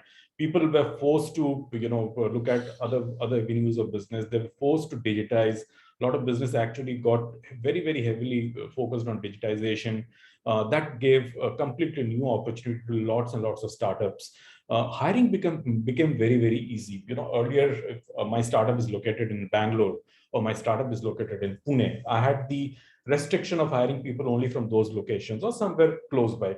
But today, that's not the case. If you get a good machine learning developer, sitting in South Africa, just go ahead and hire him, because he's ultimately going to work, remotely from there and contribute to your growth story. So a lot of these changes have happened, and they've actually matured the ecosystem a lot more. I guess I would say this entire COVID, the pandemic was actually a very good learning exercise, or I would say a renaissance for the entire startup ecosystem. And there's no looking back, I guess. Thank you, Sumit. Well said. So the impact of technology and entrepreneurs becoming economic drivers, in a sense, taking the mantle towards greater adoption of technology and disruption in the market, and also the hiring trends, which because of work from home, there are more options available for companies to hire.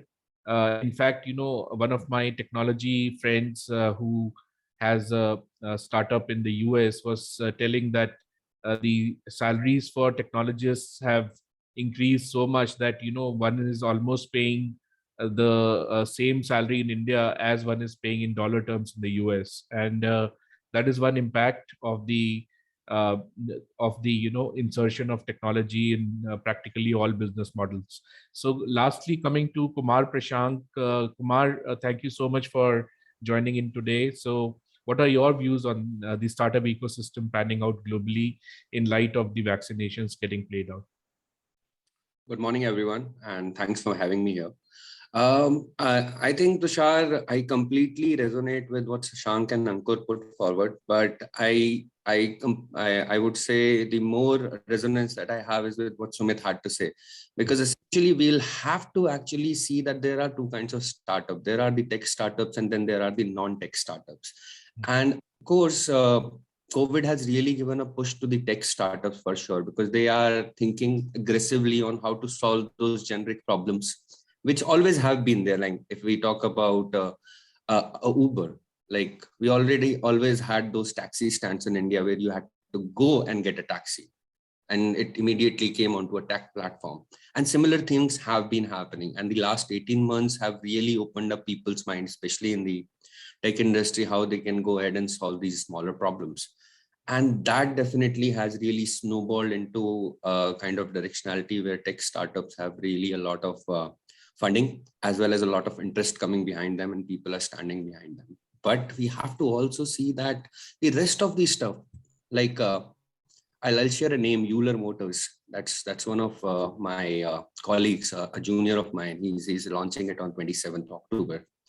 Even these startups, things in warehousing, sharing, logistics industries, all of these have also had this renewed interest which has showed up. And that's primarily because people are looking at, as Sumit and Ankur put it, people are repivoting, and they're really looking at solving problems with ingenuine solutions. So yes, just to summarily put it, there is definitely a onus and specific focus on how to build and go ahead with those startups.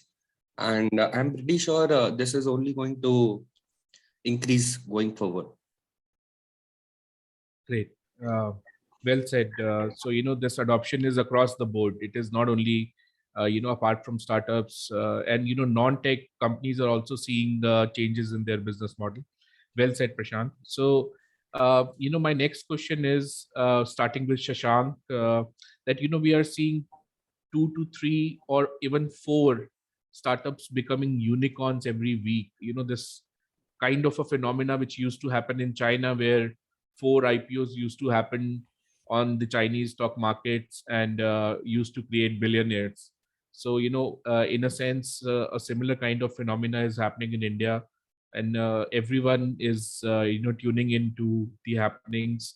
So, are you seeing students from campuses, in your view, the entrepreneurs which are coming to you, the founders who are coming to you, have they chosen entrepreneurship as a career rather than joining a multinational, for example, as a job? So are you seeing that kind of a trend as well?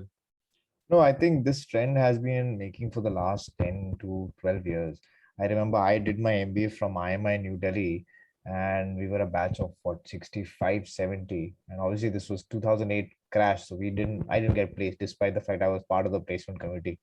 So, but I remember that, out of the entire batch, I mean, I ended up becoming the founding member of VC Circle right after my MBA. And those days, I think the focus was MBA. If you're getting in, you need to get placed. And during my journey from 2009 till the time VC Circle got acquired in 2015 by News Corporation, I learned a lot during that process, but also I started seeing a lot of startups. And now as it stands, I think when I passed out of my MBA to what I'm seeing now is completely different. Now I don't think so kids want to wait for a placement, right? They have this mindset, at least they're trying to develop that. And I think the whole ecosystem is also trying to work with them with the incubation centers and e-cells. That ecosystem has picked up. We ourselves, we've invested in companies where they've just passed out of the 4th year. They had a great idea, we invested, and they also got funded with follow-on funding. So clearly I'm seeing, again, students are best placed to answer that question. But what we are seeing is that we are seeing an increase in the number of students attempting to do businesses, more so from right after they've completed their graduation as opposed to MBA. But definitely, at least on the engineering graduation side, whether it's BITS, whether it's IITs, even the regional colleges, they suddenly have this courage. There is this, it's a wonderful time. I mean, I wish during our colleges we had this sentiment, but that has really changed. Sometimes, to be very candid and honest, it's difficult to keep up with this generation. They're learning quicker than what we guys can anticipate, right? So it is definitely, we're seeing a lot of students, and we're going to see a lot of mature students building up. And I think over the last 10 years, what has also happened is it's a function of a lot of things, right? A lot of VCs came in, a lot of startups came in, second generation entrepreneurs came in. Freshworks did a IPO. First time you had Kunal Shah, who started their second company. So there are role models, there are examples, there are case studies for these students to look at, and they're getting inspired by that. And the second is the advent of cheap data. I mean, I was paying I couldn't stream content in 2012, right? I used to like, kaun dekhega phone pe? And I was one of those people. I used to look at people looking at phone. I'm like, madness. I will never spend. Today I spend 90% of my time viewing content on phone, right? And that, just imagine, I'm 40. So these students they're beginning their journey with that. So there's a lot of change happening. It's difficult. I'm saying that, a lot of time investors ask you, what do you predict? We are not the predictors, right? We see students and we see young startups kind of do things, and then we realize. So we are seeing students, and it's a very interesting time. Great. That's amazing view, Shashank. I saw a 19-year-old who's into second year of college, and he had 20 employees. And I was like, how do you manage? And some of these employees are 35-year-old and 25-year-old. And anyway, so it's a great trend. Thank you so much, Shashank, for your views. And I also feel that direct to consumer as a sector has taken taken off on the back of easy internet and logistics companies and so on. So coming to Ankur, what are your views on entrepreneurship as a career versus a standard, say, a high profile investment banking job? Do you see a trend there? Sure. So I am comparatively young from, if you compare from the panel. So I have been in college in 2015. So it has been a trend since 2011 and 12 is what I have seen. So in our colleges, for instance, people were already starting up. The eCell was very good. There was a support in the community, and open source was taking off, first thing. So with open source, advent of open source, you had access to cheap data processing technologies. You had access to understanding how technology works, and you can get easier access to different people as well, right? So the ecosystem has been shaping up since then. What we are seeing is not kind of a trigger to bring in more people into entrepreneurship. It's more like the people who have started taking entrepreneurship 5 to 10 years back, we are seeing the results now.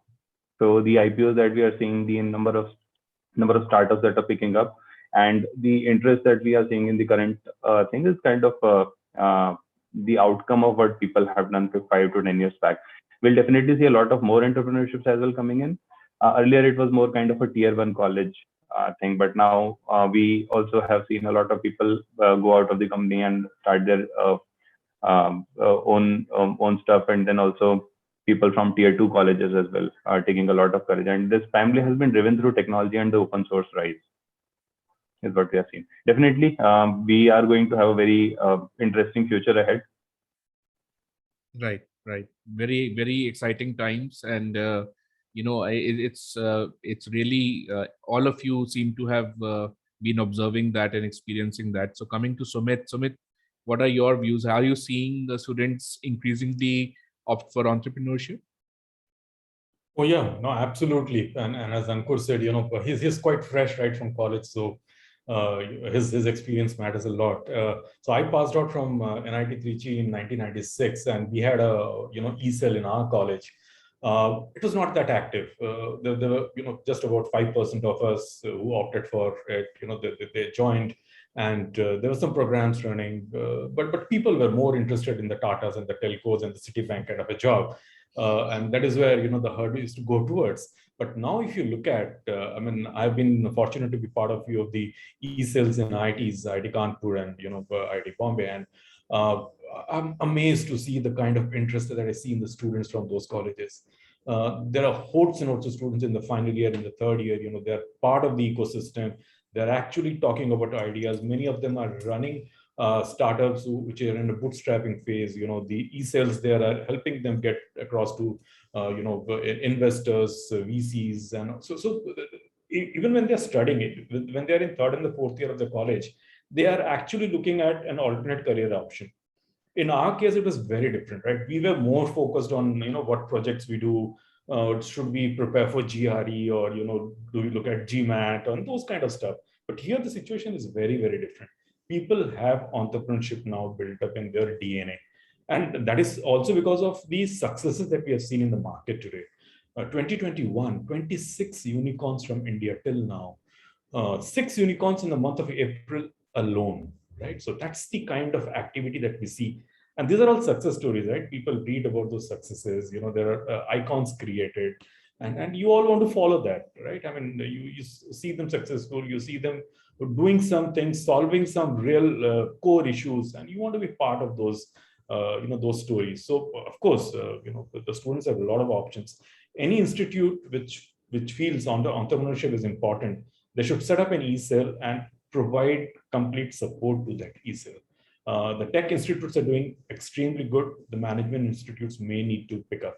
There are few who are actually doing some work, but there are a lot which needs to really, buck up and give students an opportunity to take part in entrepreneurship. Right.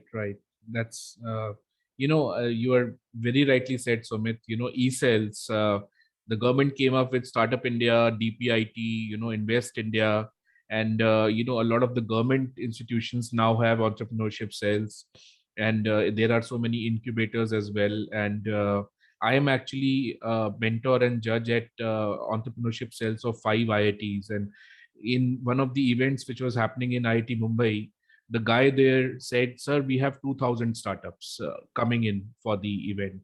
And I was like, 2,000? I mean, it means something. And then, there was a guy whose startup was selected. So I was talking to him after the event. He was in 7th class. I was like, "You are in 7th class and your startup has been selected." And it was an eye-opening experience. And, and apart from funded startups, we are seeing Freshworks and Zoho turning unicorns. So that is also, kind of, I feel, so, coming to Kumar Prashank, Prashank, what are your views on this whole, it is like a festival, the startup festival. So what do you feel about this entrepreneurship aspect? I think, Tushar, this is something which has really started to gain, like it has become heartfelt. We always had ideas. Like I am pretty sure Shashank, his dad, my dad, they always had ideas. But frankly, the ecosystem never existed in India. If we talk about the last 25, 30 odd years, like starting from when I started actually realizing what things are happening. So right from 91, when economy opened, we got these incubation centers, we got these e-cells in IITs, then they moved on to NITs, RECs, and that has percolated down.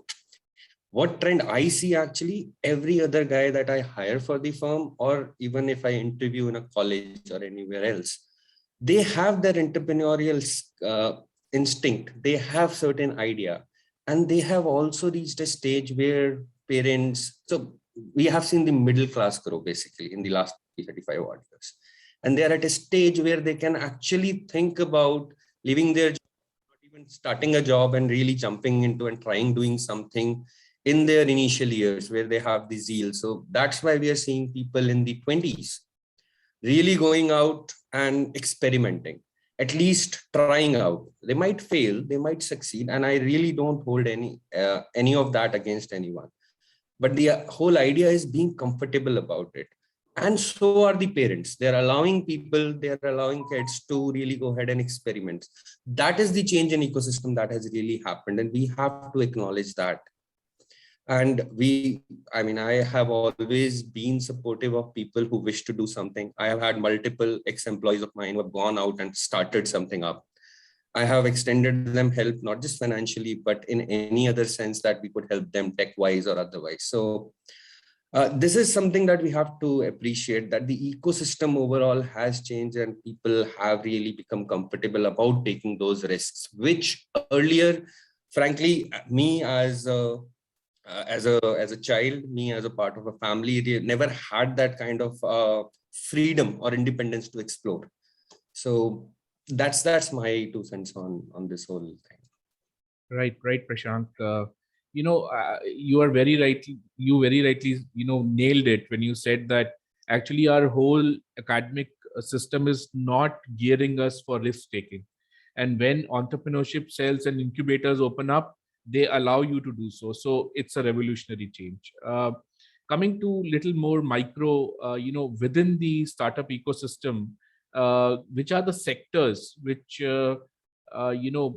post-COVID, post-vaccination, what are the sectors which will come out in the front and, be more appealing for the whole market, both in terms of businesses as well as investments? So to Shashank first. Shashank, your views on the same, please.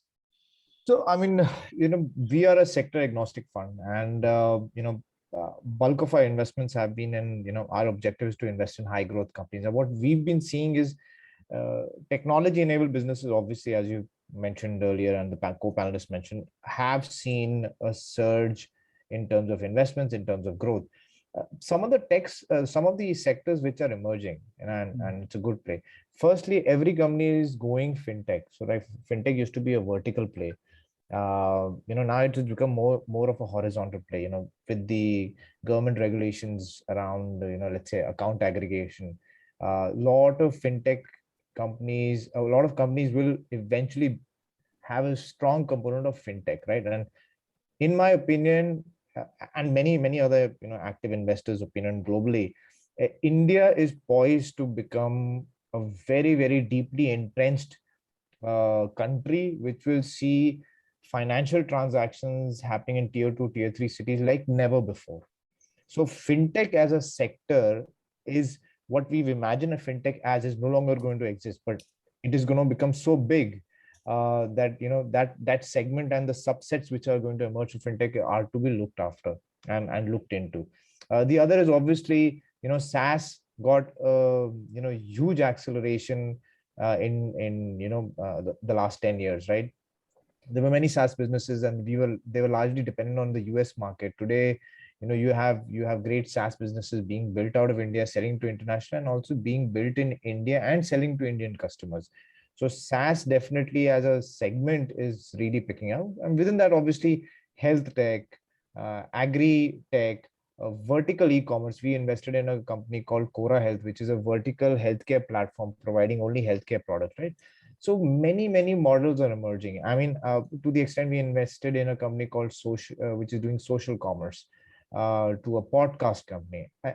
If you ask me which sectors are emerging, I think every sector. Again, as an investor, I'm very optimistic about the whole ecosystem in India, right? So, in my opinion, every sector needs to be looked at right now, because it's like flattening of the curve after COVID. It is flattening of the curve after, in 2021, after having a tenure of, startup ecosystem mature in India. And what now happens is possibly where, what happened for Silicon Valley in the 1960s, China in 1980s. It's a function of, can we pull up our sleeves and work? But everything is up for grabs. Everything. Right. Very rightly said, Shashank.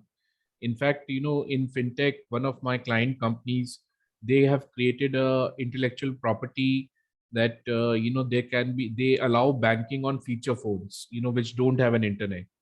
And that will open up the payment and other markets for 200 million feature phone subscribers as well.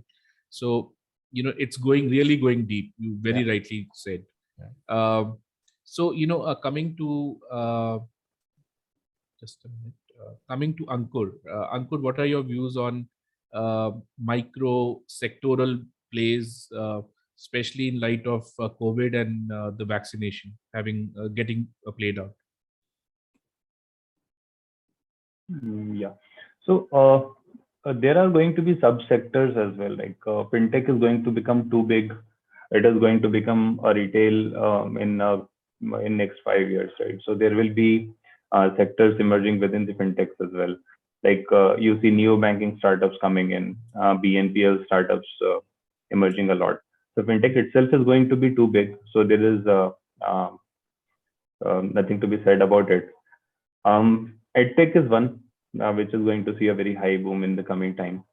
So we are already seeing a lot of educational startups coming in. The existing startups gaining a lot of more traction and using AI technologies to bringing better learning into across the vertical, right? So you have students from schools learning starting from kindergarten even till post graduations and even after that, right? So a lot of that is going to be driven by how you can adopt it to individual needs rather than going in a batch mode where you give the same learning to 200 people and expect them to understand the same concepts and perform the same, right? So that is going to be one more. EdTech is going to be very big. IT services, obviously, more technology adoption will happen, more IT services will grow. Right. Thank you. Thank you, Ankur. Sumit, your views on the same about micro themes and individual sectors. Yeah, sure. So, I'll divide it into three groups. These sectors which are in the decline phase, sectors in the mature phase, and sectors in the growth phase.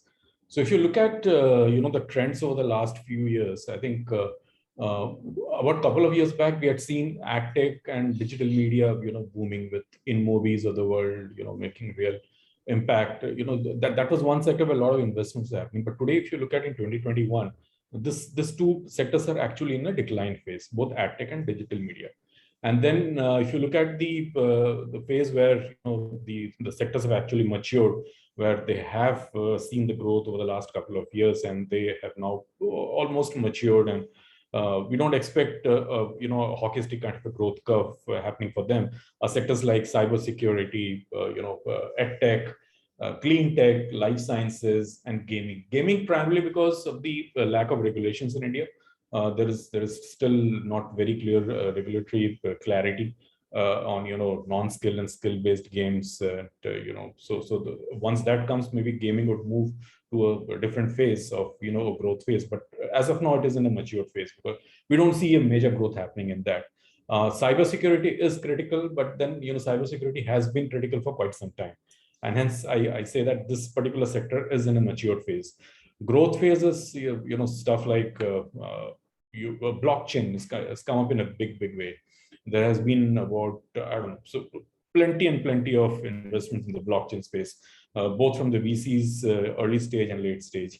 And then you have AgTech and new food as a segment. That's also coming up with the dietary consciousness rising amongst millennials and the new generation people, and people becoming more health conscious. These are the sectors which is seeing a lot of investments coming in. AI and big data is definitely in a growth phase. So, it is going to continue for some more time. People, there are matured industries just trying to understand what is AI and what is big data. So that adoption, journey is still going on. So this will remain in the growth phase for quite some time. And fintech, of course, all of you said, and I completely agree. There are a lot of subsectors also within fintech, like neobanking, which is going to see a major growth phase. So this is how I see, the three phases: growth, matured, and decline. Growth is where most of the action is: AgTech, blockchain, advanced AI and big data, fintech, and one sector which I forgot to talk about is manufacturing. Robotics into manufacturing, advanced manufacturing and robotics. That is again a sector where we have seen some activities in this particular year. So yeah, so that's my take on this. Thank you, Sumit. In fact, I've seen some edtech companies where the founders are earning so well from the profit and loss account that they are very lazy in capitalizing it. So the edtech has really, and all the sectors which you mentioned, robotics, cybersecurity with the stealing of data, so yeah, and gaming. I've seen young entrepreneurs earning from gaming, earning handsomely, and they sometimes are lazy in capitalizing their success. So that is there. So coming to Kumar Prashant, Kumar, what are your views on the sector plays and the micro themes? I think people have touched upon most of the stuff. I'll just re-emphasize a few things from my perspective that I have seen happening in the industry, specifically in the IT one. AI and ML definitely is something that is going to grow pretty big. We have just started scratching the possibilities that we see when we talk about ML and AI. So I think that is something which is going to grow a lot in the next decade. And we'll see a lot of things actually pivoting towards utilizing those as the base. Blockchain is definitely something which is disruptive. It is going to change the way we actually store data and record things. So the immutability of the ledger, of the distributed ledger, that is going to be the game changer, not blockchain or any other smart contract. Oh, sorry, not Bitcoin or any other smart contract, so to say. But it's the basic distributed ledger and the immutability that will change the whole ball game. Cybersecurity, of course, it has gained relevance over the last 5-10 years. We have had even the US government pay up when their Eastern pipeline was like under stress. So yes, that's something which is going to be there. Personally, one thing that I feel, education and healthcare definitely will be the fields for the next decade. But insurance as a sector, I guess it's pretty mature in India in terms of the availability. But if we talk about the penetration, especially let's say the smallest thing, which is the life insurance, the term plan, I don't see that there is penetration in India as of today. And I definitely see that growing going forward. So we'll see a lot of penetration and a lot of people getting into the insurance bandwagon, so to say. So yeah, those would be my picks. Great. Very well said, Kumar. So, it's really amazing to have insights from all of you. But, we would really love to hear about the area of work in which you are currently. So coming to specifically about the area of work, Shashank, are you there? I'll first, yeah, Shashank is there. So Shashank. Sorry, my son has interrupted the session. So okay.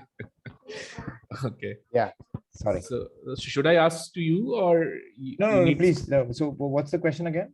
The question is that what changes are you seeing in your area of work with lowering of COVID across markets? As in, some of the panelists here come from financial services companies, some are coming from IT company, consulting, and you are from the investment space. So, specifically in your area of work, what changes are you seeing? Like maybe a hybrid work and work from home and people getting fatter sitting at home and health issues and anything of that sort?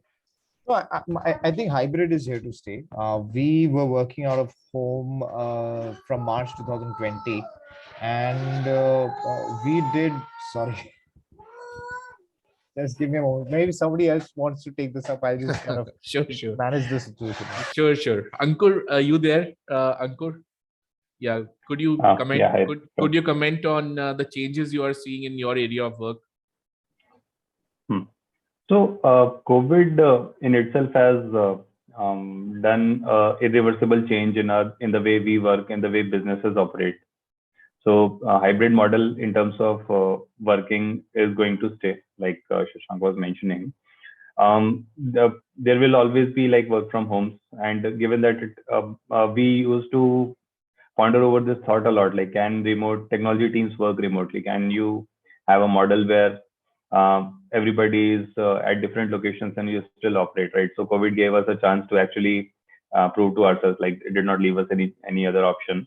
So it is going to be that way because people have adopted to it, and the reverse adoption, there is no force to do it. So you'll always like another at least 2 to 3 years, you'll have people working from home, people working from remote locations, and people also working across different geographies where they would not probably go physically. That is one in terms of how businesses operate. There has been a clear shift in the way they think about the technology adoption, right? So all of a sudden, technology teams have adopted to new processes, new ways of working, created automation in all of their business processes, and even something that was we work in banking segment, BFSI. So a lot of our these stuff in the banking segment used to be paperwork. Major chunk of that has already been moved to digital. Like we have video KYC solutions today. You don't even need to go physically to a location. Onboarding systems have gone truly digital now. You don't need any physical verification to complete any these processes. So a lot of adoption in the regulatory terms has also happened, and sectors which have been reluctant to adopt technology for a very long time have accelerated their growth. Like banking is a classic example. Other enterprises are very good examples. So the way of doing business has changed a lot. It is going to continue is what I foresee. Okay, thanks, Ankur. Shashank, back to you. Any changes you are seeing in the way that your company is working? Sure. Any such changes which you see will become more permanent over time? Sure. No, so I think, see, what has happened is, and this is across sectors, I think India as a country has been competitive, and hence, of being in office and, rising up the hierarchy and being present in terms of your, seniors was always the mindset, right? So, and the seniors not being comfortable with the boss, you work from home and I trust you. That trust was missing. Yes. Right. And now what has happened in COVID is, larger IT teams are able to remotely manage performance, time being spent on an activity. All of those things are happening.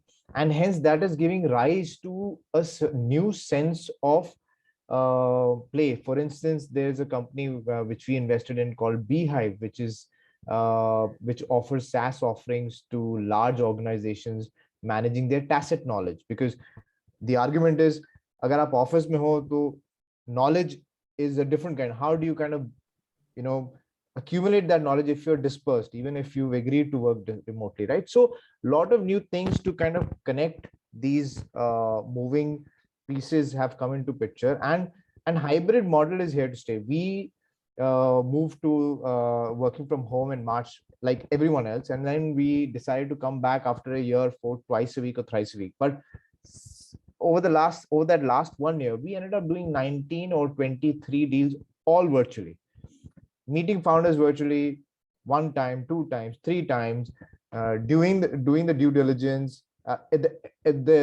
able to do due diligence virtually, right? Whether it's a technical due diligence, whether it's a financial due diligence, aapke ROC ke andar filing hai, all those nuances, right? So it was challenging. You obviously missed being in front of them, because there's another thing aspect called reading the body language. Reading those attributes makes a lot of difference. No denying that. But I think the hybrid model has changed, and my biggest observation has been that the team managers or seniors in organizations have become comfortable with the idea of their employees working remotely, from the point of view that, oh, they're not going to work. No, I need the person right in front of me. We run a 6-month internship program largely for students right after college, and we've had interns working with us for 6 months from Bangalore, Delhi. Not even once, in fact, 2 batches, I did not even meet a single intern physically. They never came to our office. The tasks were designed, they were able to do. They were also equally motivated because they wanted to work for a VC and all that. So I think that landscape has changed. And I'm seeing, my wife works for a large MNC. She hasn't gone to an office for the last 1.5 years. She's joining a new organization now, and that is also onboarding virtually, right? So it has changed the mindset. Even though things have opened up right now after the vaccination, people are still not fully going back. And in fact, I've heard, and just yesterday when I was in office, I heard somebody saying, "Yaar, hum logon ne offer diya," and they rejected because they had to travel a distance. We only want to find place which is nearby, and that I can go every 3 days also, right? So the employees or the potential hirees have become very selective. They don't want to travel. They don't want to travel and spend 4 hours, each day in traffic. They are making choices, and they're making choices which are more healthier for their long-term life cycle. So those fundamental changes have come into picture, which was not there. And I think all of us on the panel come from that generation. Boss 8:30 baje office pahunchna hai, boss aane wala hai, report ready rakhni hai, 9:30 ki call hai, I have to be in the office. If I'm not seen, they will be like, "What are you doing?" That mindset has shifted. I'm not saying it's gone, but it's shifted.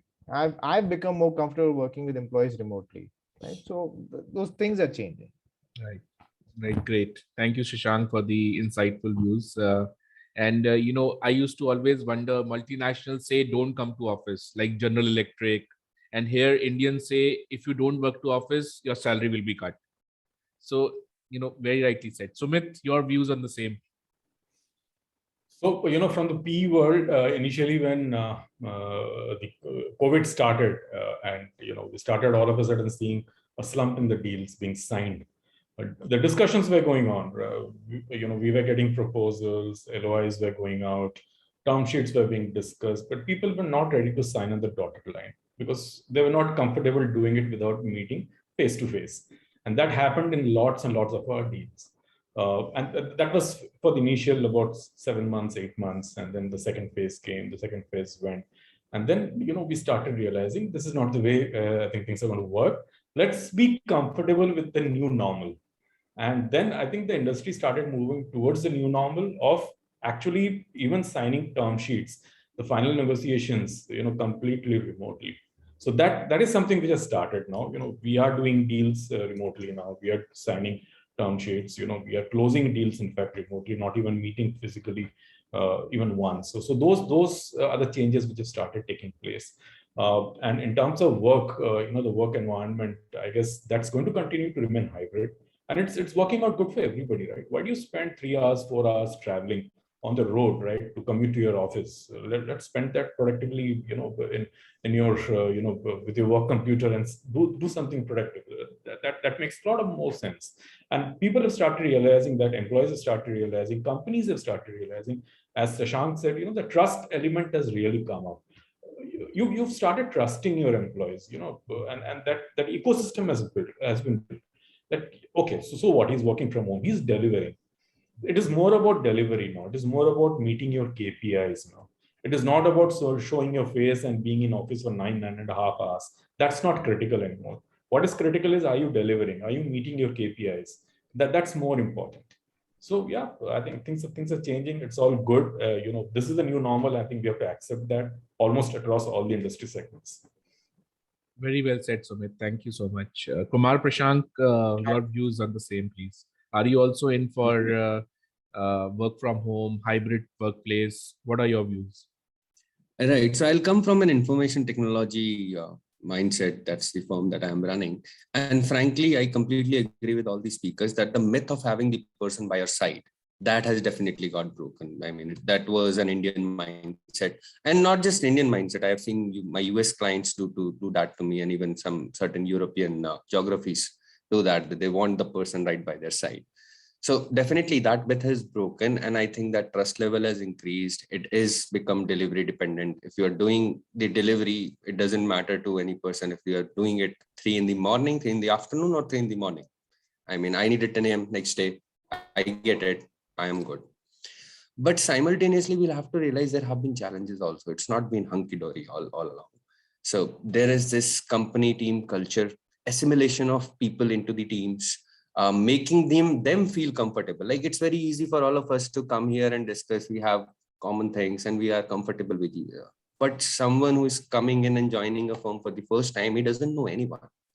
And then being completely remote, there is this lack of belongingness that sets in, and it might lead to a negative trend as well. And I've seen that happening also with a few of the people. So we need to realize that that's why the hybrid is there to stay. We cannot really work remotely. You have to have those 3+2 kind of a mixture thing.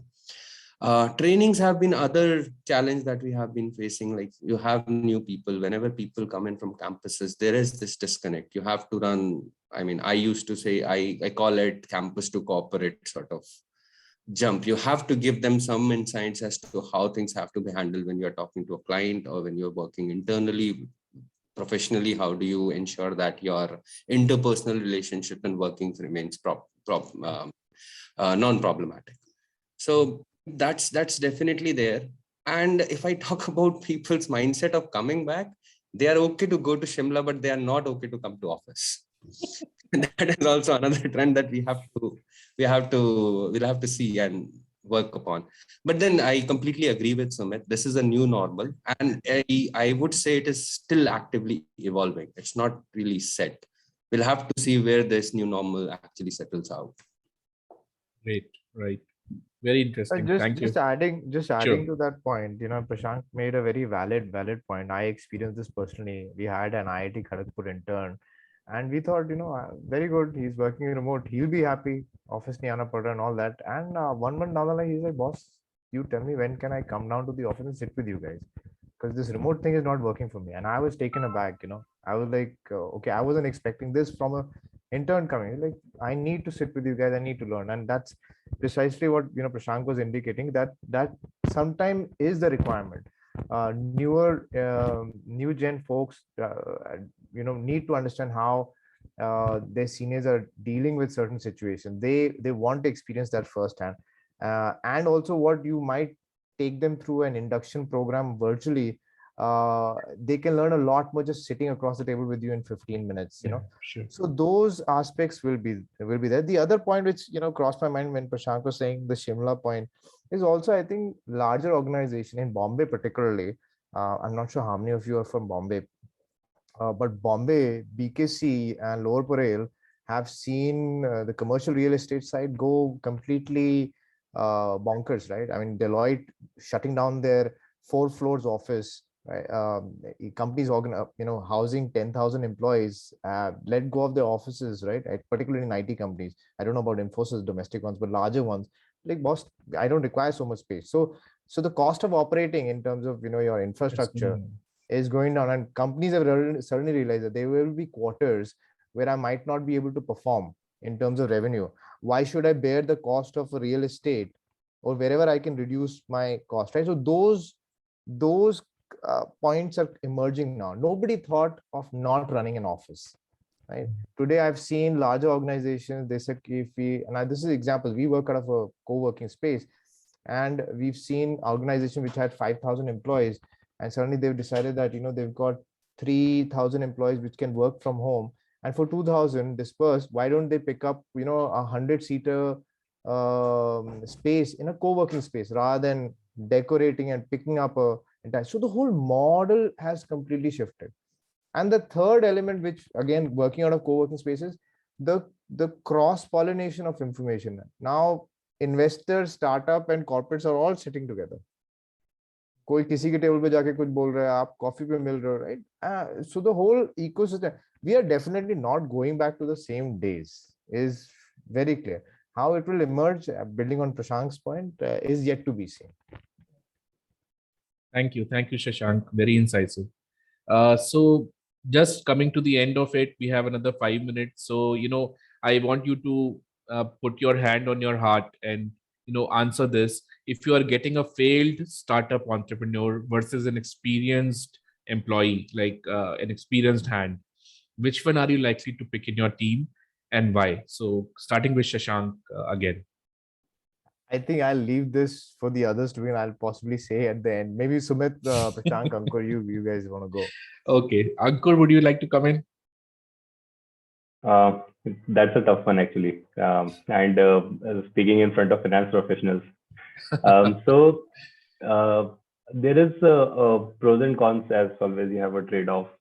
So anybody who has started on an entrepreneurship journey or even managed Tela knows how to manage people, right? So somebody with the experience of managing a team or managing a business, whether or not it failed or succeeded is a secondary thing, but somebody gets an experience and gets into habit of that hustle. That hustle is very important when you start with a younger company. So if I am a startup with 10 to 20 people today, probably the better choice is somebody who wants to build stuff, from the scratch and wants to grow. A person with a failed entrepreneurship experience would be a better choice, because he may have the hustle, he may have the right choice. It may be possible that he was just at the wrong place at the wrong time, right? So a hustler is very important in a young startup. But as you evolve, you need really experienced people in terms of their actual academic knowledge as well as ability to manage complex situations, right? So hustle can only take you to some level, but after that you need experienced people. So if you are a young company, I would suggest go for hustlers. If you are evolving, you need leaders who don't really need to hustle, but also manage your teams and manage your, and specifically to finance, right? It's a regulatory thing as well, right? You have to make your maintain your taxes, you have to maintain your obligations, you have to maintain your regulatory compliances, right? So as you start to grow, you need more experienced financial professional is what I would go for if at current stage. But if you asked this question 3 years back when you were 20 people, it was probably a hustler, a failed entrepreneur. Okay, great. Very interesting. So coming to Sumit, Sumit, your views on the same. I completely agree with what Ankur said, and absolutely. See, it depends on for what position and for what role and in what stage of the business you're hiring the person. If you're looking at you are in a large business setup, but you are trying to set something up which is a new business unit, or you're getting into a new domain altogether, right? And you need to show fast growth, and you need somebody with that zeal, passion, enthusiasm, the risk-taking ability, and all of that. Then probably you would go for an entrepreneur who maybe have run a failed startup. And why do you go for that? You go for that because the person has perseverance, he has resilience, right? He has the grit, he has the hunger to achieve something, right? So he has all of that, and that may help you. But then if you're looking for somebody to lead a business which is already, on a 10 to 15% growth rate, and you want that to grow or sustain in that particular growth rate, it's a large setup, multi-geography location, right? And complex business environment, legal framework, and all of that. You'd obviously look for somebody who's more experienced, who has done that in the past, right? You'd not risk giving that part of the business to somebody who may not have such kind of an experience, domain knowledge or depth. Yeah, so that is my take. Very interesting, Sumit. Thank you so much. Kumar Prashank, your views on Right, put your hand on your heart and then say. Right. If I simply answer your question, and if I see a CV which is, let's say, failed startup, I would definitely shortlist that guy and I would put him right there top on my list to interview. Simple fact goes is that, of course, you're looking for go-getters, you're looking for people who can take risk. And then we have to simply see the fact that he might have failed. But then, as Edison put it, I know 100 ways of how not to make a bulb. And this guy would have done umpteen number of things and have had learned, okay, it doesn't get done like this. And if you go ahead and bounce ideas off him, you will know what to do and what not to do. And of course, he can guide people in that direction too. I'll tell you a live example that it has happened with me. I came across a CV. This guy was a IIT Delhi pass out, and he had done 2 startups in 3 years. And then he was coming for interview with us. I hired him. I'll be very frank. I hired him. He stayed with me for just about 15 months or so. And then he went on to start his 3rd startup. But during those 12, 15 months that he was with us, he finished up 3.5 projects. He was facing 2 of my clients, and both of them were really happy because he would bring in cutting edge solutions. He would really get into the detail of things and figure out how best to do it or how fastly to do it. So he would bring some kind of an innovation to the table in some manner or the other. And that's why I say, I mean, you need go-getters. You need those people who can take risks. Of course, you don't want someone to be reckless. So you will, at the end of the day, take it on a case-to-case basis. You will have to ensure that you have proper controls around the person so that you can moderate his behavior anywhere. But you definitely want to make him comfortable enough that if he has an idea and you are comfortable with it, you can just let him fly away with it. And that's very, very nicely said. A lot of empathy and realization towards what he brings on the table, the failed entrepreneur. Shashank, you good to go? Then there'll be a round of thanks to everybody. Finishing with you. I completely agree with Ankur's thoughts on why it's important which stage you're at. And I think rather than giving any thoughts, I think the example can be given. Google founders started Google, right? And they had the tech ability, right? When it reached a certain point, right, they were best. And that's why they were able to build that, specific, and make the company reach a certain scale based on their zeal, their hunger, their ability, their kind of hustle. But they got in Eric Schmidt to run the company, to take it to the next level as the CEO. 2 founders, super intelligent, were building, and it is a global company and #1 company in the world. But they brought in Eric Schmidt, CEO, very early on in Google's journey. And hence, I think this as a message to all the founders, I think it's like, it's a good time to start. You're young, you have the ability to start, and you should start, but you also need to acknowledge the wisdom which a senior professional will bring onto the table. And can do for your company, which you have put your heart and soul to go to a certain level and not collapse because of inexperience or lack of seeing something which as a function of age. And hence the senior position, whether it's in finance, whether it's in strategy, needs to step in. And that mindset, I think, there's no black and white answer here. It will work for a certain stage, then something else will kick in. Very rightly put by Ankur. Complexities will rise, and you have to intelligently and maturely address those complexities, whether it's by bringing in a senior professional, or if you think you have matured as an individual, you've taken some time off and really built up this, I mean, all of that. But having that mindset that, it's not either or, it's always going to be a mix. And you can look at all the type of companies from Flipkarts to all the big ones in India, in Mobi, and see their founders and the next in command, right? And you see the variety and diverse backgrounds each of these companies are bringing. And now we are seeing more so even in Series A companies. So that's my thoughts on the same. Wonderful, amazing. Thank you, Shashank. Thank you, Ankur. Thank you, Sumit. Thank you, Kumar, Prashant. It was lovely interaction and a lot of insights for the audience here. And I would like to thank the Department of Financial Studies and thanks Dr. Manish Kumar. Thank you, Dr. Sanjay Sehgal, and thank you, Mr. Dua. Thanks all of you for coming today, sparing your valuable time and discussing wholeheartedly about the startup ecosystem.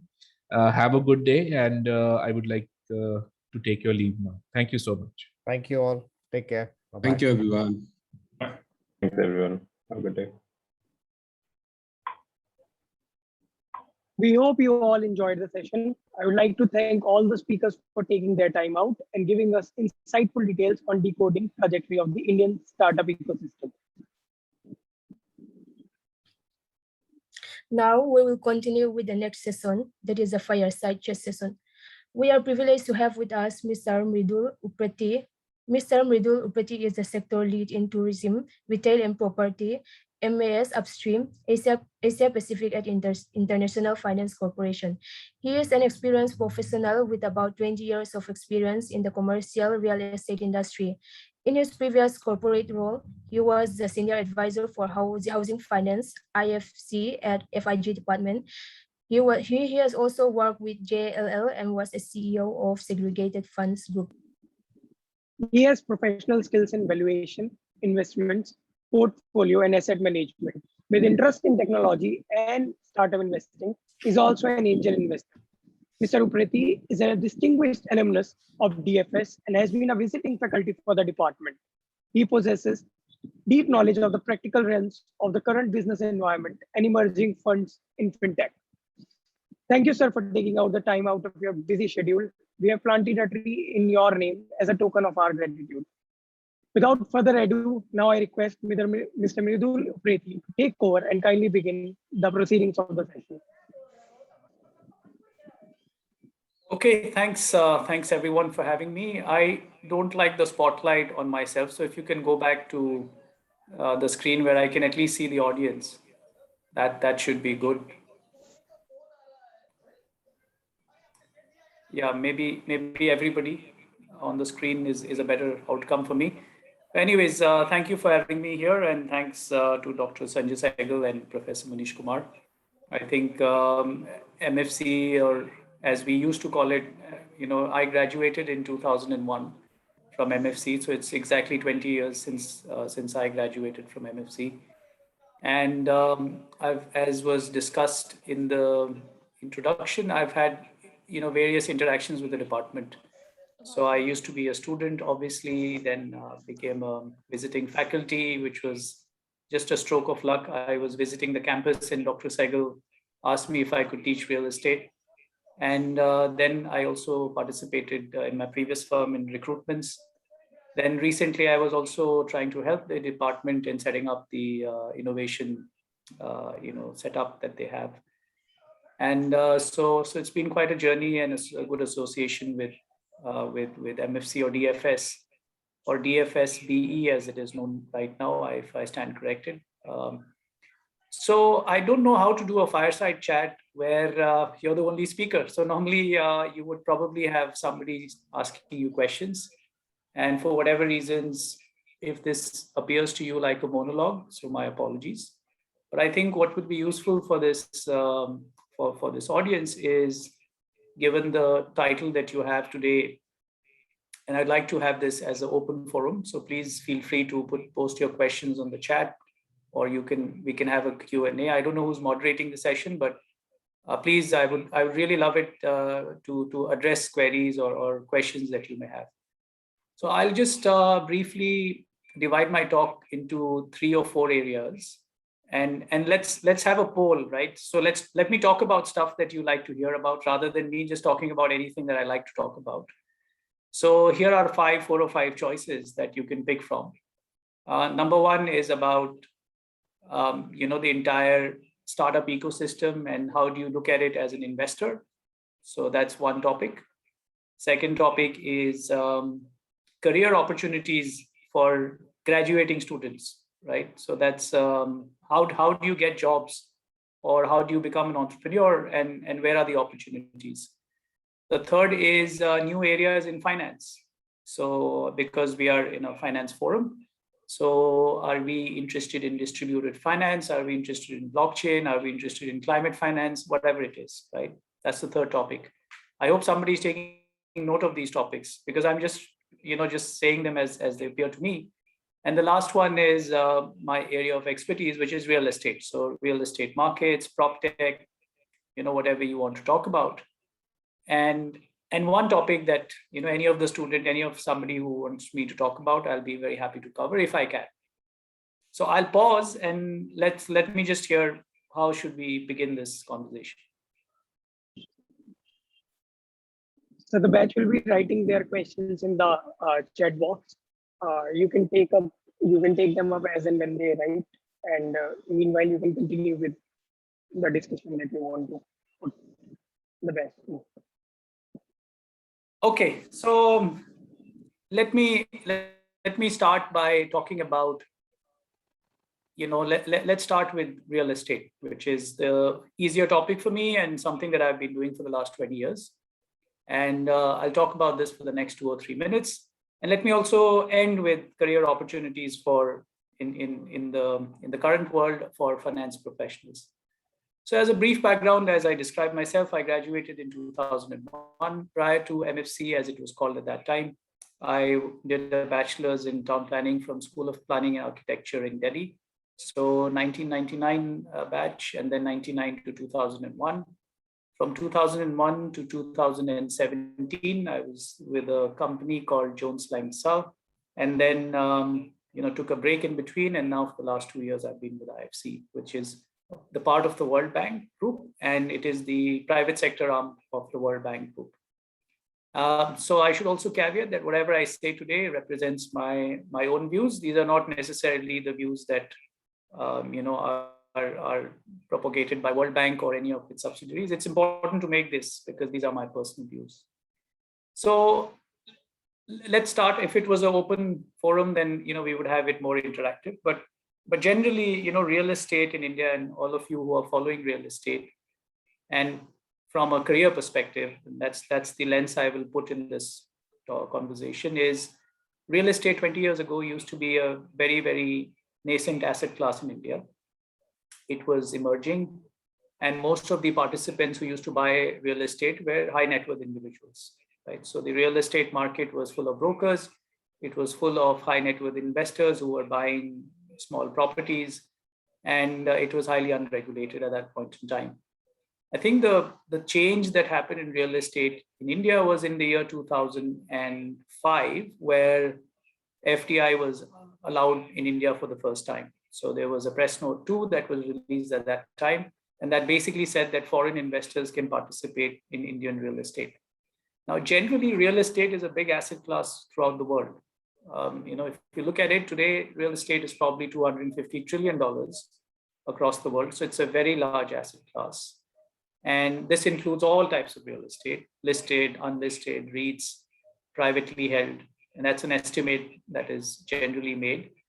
And to give you a perspective, the bond market is about $110, $120 trillion outstanding today. So real estate tends to be a very large asset class. And the alternative market, which is a private equity market, is about $7 to $8 trillion. So I'm just giving this so that there's a reference point of how big this asset class is.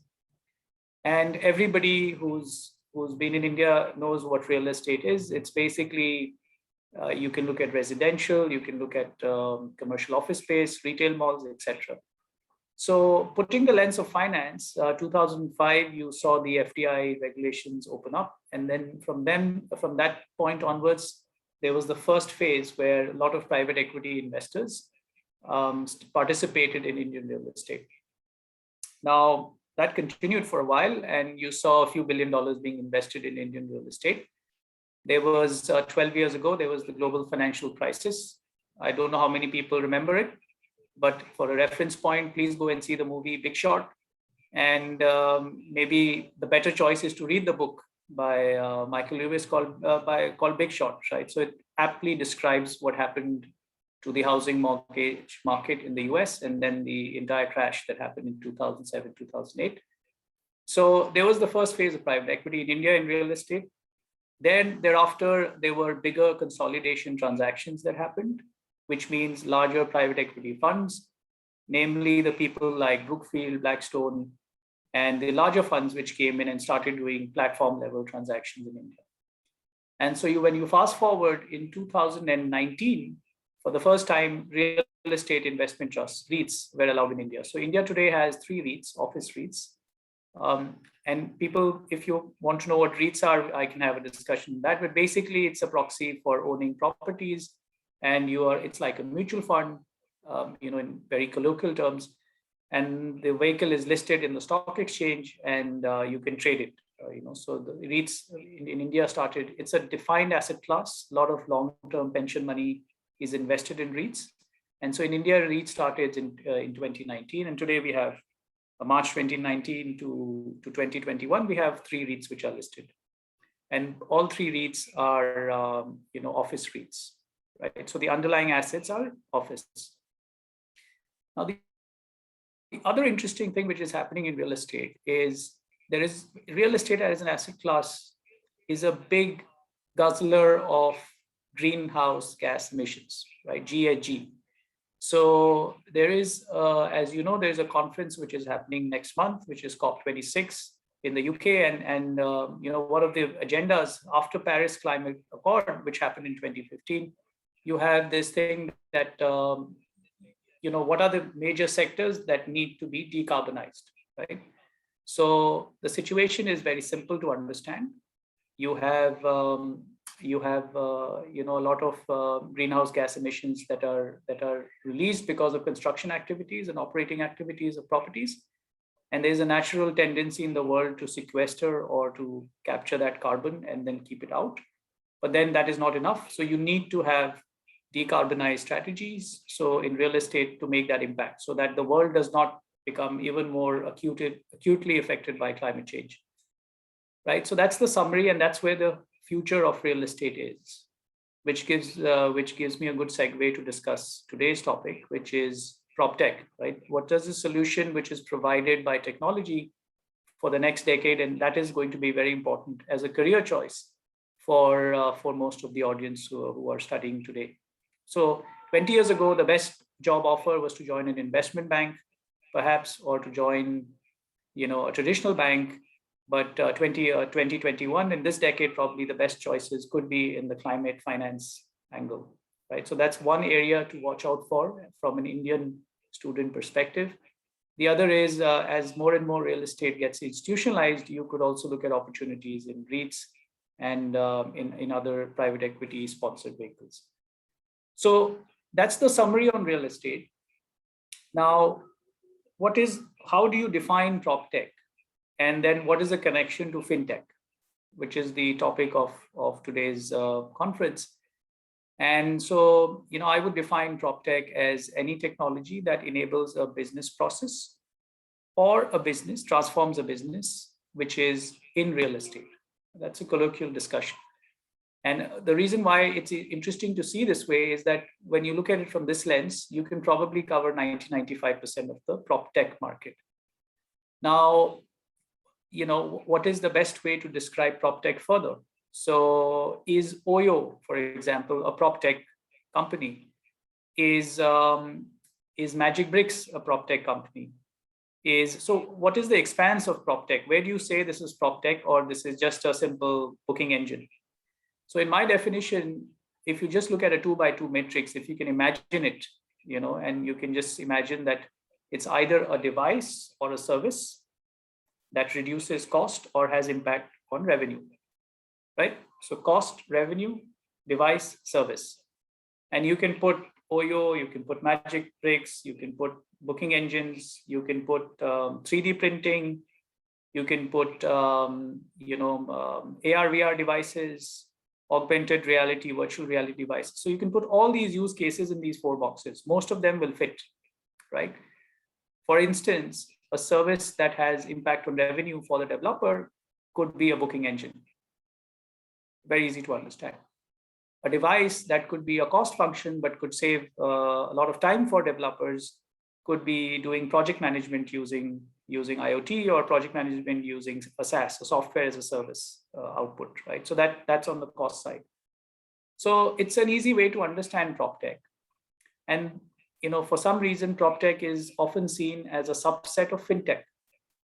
It's because generally FinTech is a larger construct, and then under that, you are saying that PropTech is one of the use cases of this. Now, at FinTech by looking at payments and lending, and in India there is open credit enabled networks, UPI. So there is an enabling infrastructure in India which is enabling a lot of FinTech. And the first derivative of climate change and improvement in the property sector is PropTech, because that benefits a lot as more and more these things get sophisticated and digitized. So it's an important trend to watch, which is what is the first derivative of a traditional asset class? That's the area of growth. Okay, so when you look at FinTech, what within FinTech is likely to grow faster? Is it a payments mechanism, or how much of that has been already discovered? So often in times, we all become very excited about FinTech, but the areas where we're talking about are already discovered, right? They're not something that is likely to grow in the future. And then there is a lot of confusion about stuff which is already in vogue. For example, distributed finance, blockchains, and the use cases around it. So, and then, there's a lot of technology definitions around it. So the reason I'm mentioning this today is that PropTech is a very good buzzword, but you need to be very sure on which are the areas on PropTech that you can bet on. And when I say bet on, as a student, as somebody who's like to grow their career in this sector, right? Whether as an entrepreneur or as an employee, whichever your choice is. So that's the end of part 1. And I will probably pause here and address a few queries. Sir, I have received an overwhelming number of questions regarding FinTech and around that space. So there's this question from Anchal Tiwari. What are your thoughts on FinTech and bank collaboration? So my thoughts on FinTech, and Anchal, thank you for the question. I think you should put the spotlight on the person who's asked the question. So that will be interesting. But what is the connection between FinTech and bank? If you can repeat again. Bank collaborations.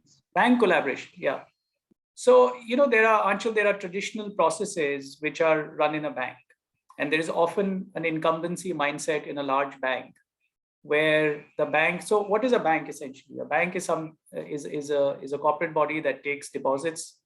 On one side has liability accounts, and your other side has assets. It lends it on a long-term basis. So in simple words, there are certain processes within a bank which allow it to reach a wider audience. And that's where FinTech makes a big difference. For example, creditworthiness. So if you have to check the creditworthiness of people who do not have bank or formal employment somewhere, for example, they don't have an ITR.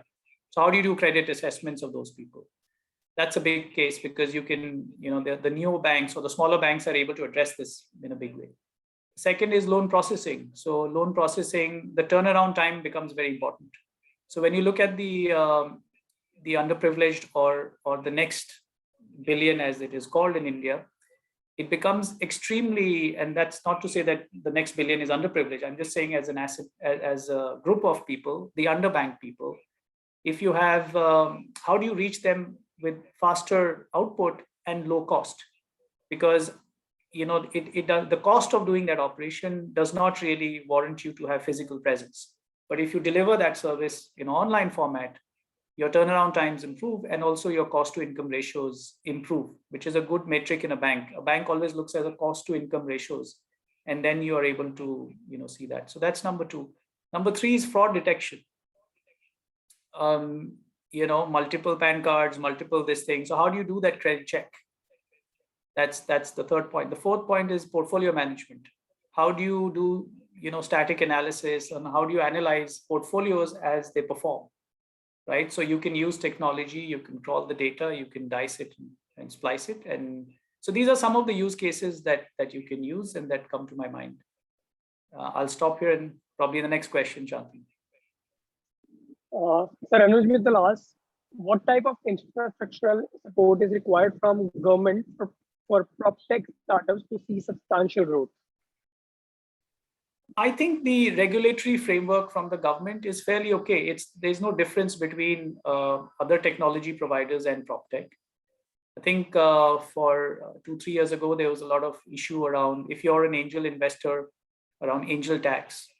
That was an outstanding issue. But generally in the technology world, I mean, there are issues, and that's why India needs to do something which is specifically to encourage the startup ecosystem, which is quite huge in India. But despite that, there is no real secondary requirement for specific, benefits for prop tech. Whatever is available for general technology is okay.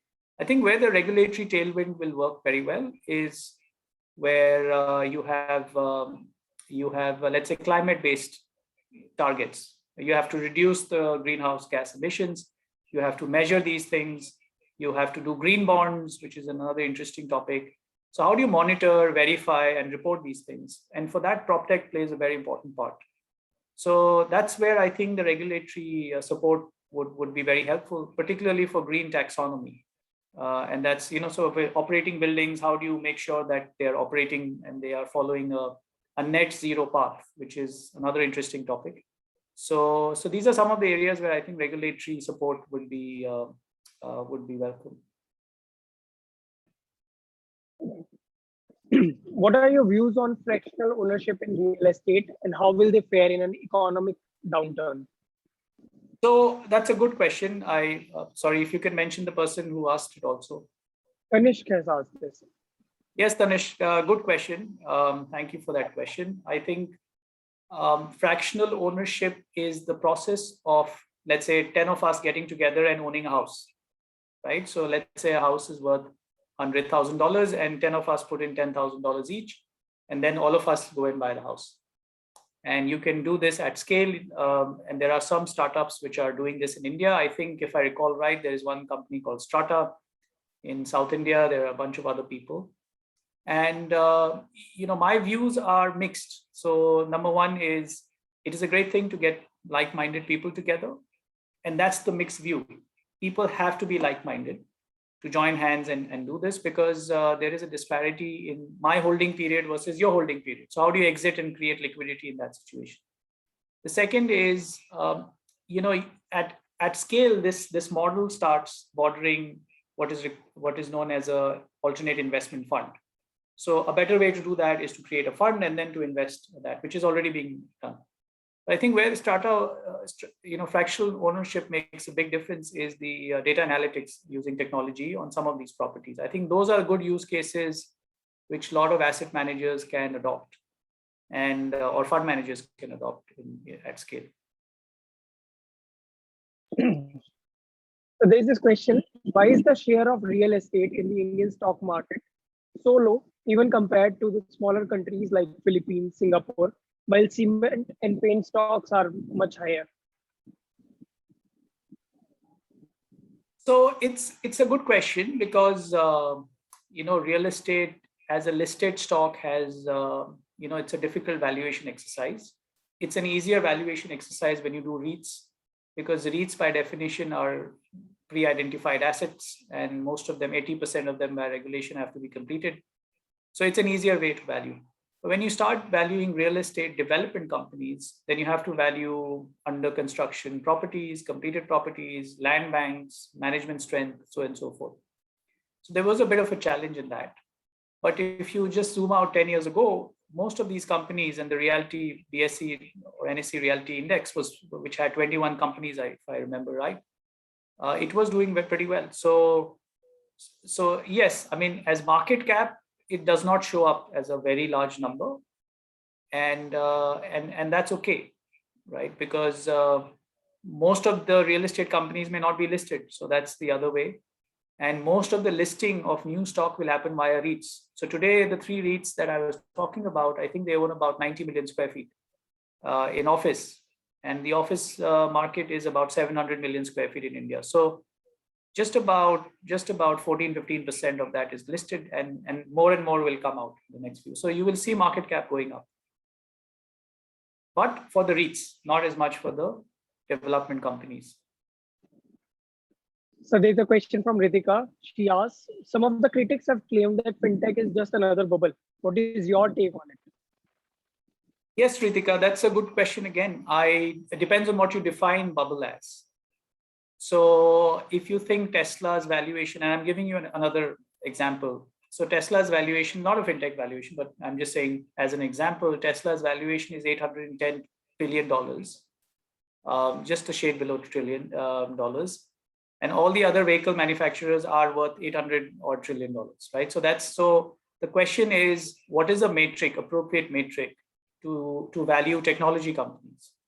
And the challenge in that is what you've been taught, or what you're getting taught in your college is, or any traditional thing, is the DCF, or the discounted cash flows, all the comparables and all the traditional metrics do not work, because most of the traditional matrices are based on linear extrapolations. So when you draw out a cash flow for 5 or 10 years, you look at linear cash flows and then you discount them back. But innovation happens in an exponential format. And so exponential format, it becomes difficult to estimate beyond, let's say, 4 or 5 years. And so what happens is you're looking at not a linear regression, you're looking at a logistic regression. You're looking at it's a classification problem. How much of the innovation will displace old world industry? And if that is a great output, you should value it very aggressively.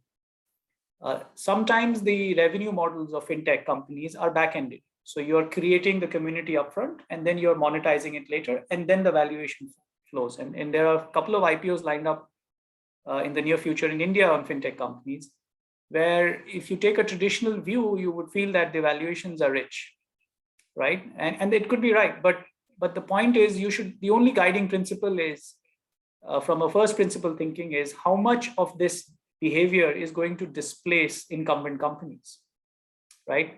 And there's a good quote by Alex Rampal, who is a partner in Andreessen Horowitz. He says that the fight between an incumbent and a startup is if the incumbent gets innovation before the startup gets distribution. So if you feel that the fintech is getting distribution faster, then you should go all out and buy it, right? So because you're basically underwriting an exponential curve. But it's a good question. It's a debate that you can always follow. The other thing is some people discount technology companies with a lower cost of capital. I don't subscribe to that view, because I think cost of capital does not get impacted as much as your revenue assumptions and your net income assumptions. By the way, some of the startup companies do not produce, they're negative EBITDA companies. I mean, the other thing that I always hear in some of these talks is, how do you value companies which are not producing cash flows, right? They're negative, they're loss-making, etc. And the answer to that question is, when you do startup valuation or investments, you're looking at contribution margins and then the accretion of that contribution margins. You should burn less money, and you should be unit economic positive. But then when you discount this entire thing, it should make significant value. I mean, that's a short answer for a difficult question, but thank you for the question. So do you feel more companies going for work from home culture may hinder the growth rate of the prop tech due to lower rental growth in industrial areas? So it's again a debate which is not settled. I mean, we've all worked in the pandemic at home, but given a chance, I would love to come to campus and talk to you physically, because this cannot be substituted. But this is efficient, right? So many people can attend, so many people can have a chat. So I think the future is going to be hybrid. There's no debate about it.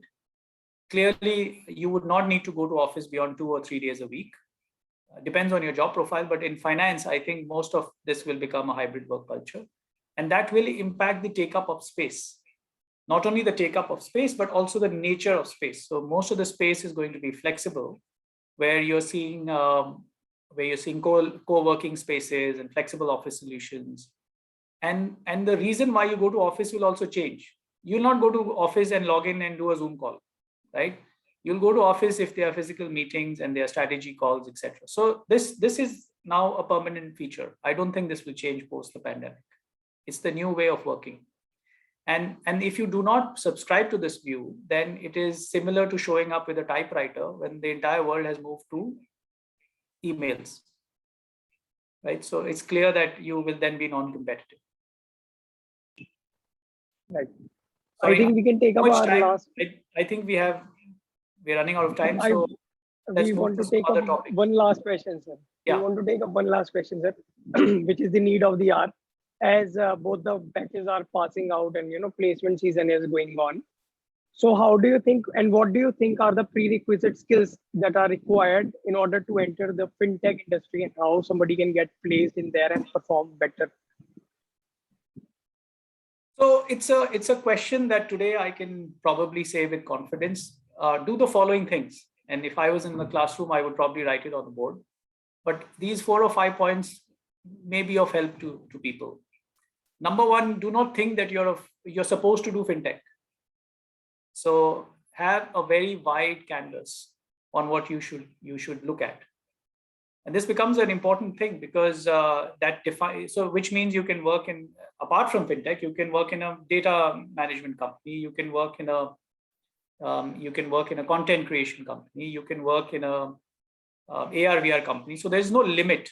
And the reason why I say this is, at the end of the day, the company from a finance perspective does not really innovate. I mean, the tools of doing that innovate, but generally it is the same company. You need to capital raise. So the first thing is have a very wide canvas. The second thing is know your strength. Know your strength, meaning you've done 2 years of MBA in finance and business economics. So that is of great value because you cannot compete with an engineering student who can write code. So of course, if you have a hobby of writing code, fair enough. But I think the strength that you would bring onto the table is raising money, doing investor relations, putting together the strategy of a company from a financial perspective. The things that you were doing in a traditional company, you would probably find the same opportunities in a technology company. So I think the second is, please be very sure about your strong areas, right? Some people who are doing MFC or MBA in finance are very good in marketing. You should not discount that.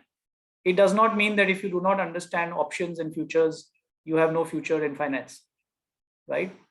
I mean, the running joke is that Black-Scholes created a long-term capital management fund and it went bankrupt.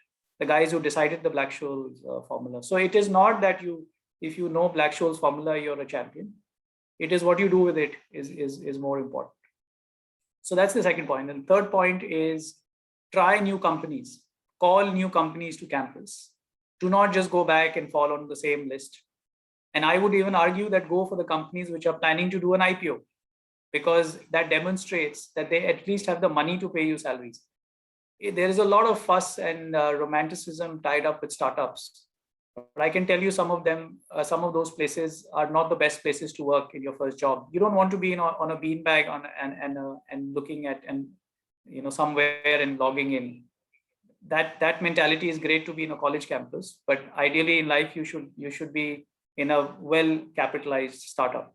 So I would say create a short list of startups which are valued at least $100 million and above, and that should be your target, right? And so that's the third thing. And the fourth thing is about the alumni base. So this place has a very strong alumni base, and make sure you have a robust alumni connect program, because alumni are now also very liquid. So they are moving from here and there, they are investing, they are starting companies, and that's one thing. And the last thing which I would say is do something that really gives you joy. So my friend went to investment banking. I also want to be an investment banker is a bad attitude. I think a good attitude is I'll do everything and let the world know what I'm up to. So do not have a sense of inferiorness or a sense of going down the beaten path because others have. And I say this with a lot of responsibility, because if you do that, you would take a lot of risk upfront in your career and not do it at the back end of your career. Right? At the back end of the career, you should be giving this advice to others.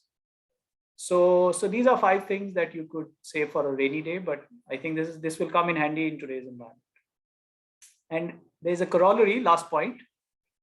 Look for dumb bosses, because dumb bosses in traditional companies are great target areas, because you can enter in and make them smart, and that's a great career move. But that's only true at a student level.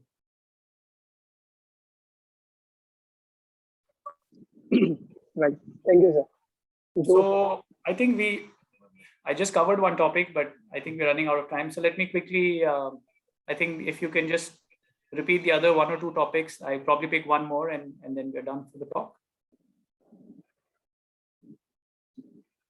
So let's pick one more topic and then we can end with Q&A, and that's probably, we can do that for another 5-7 minutes.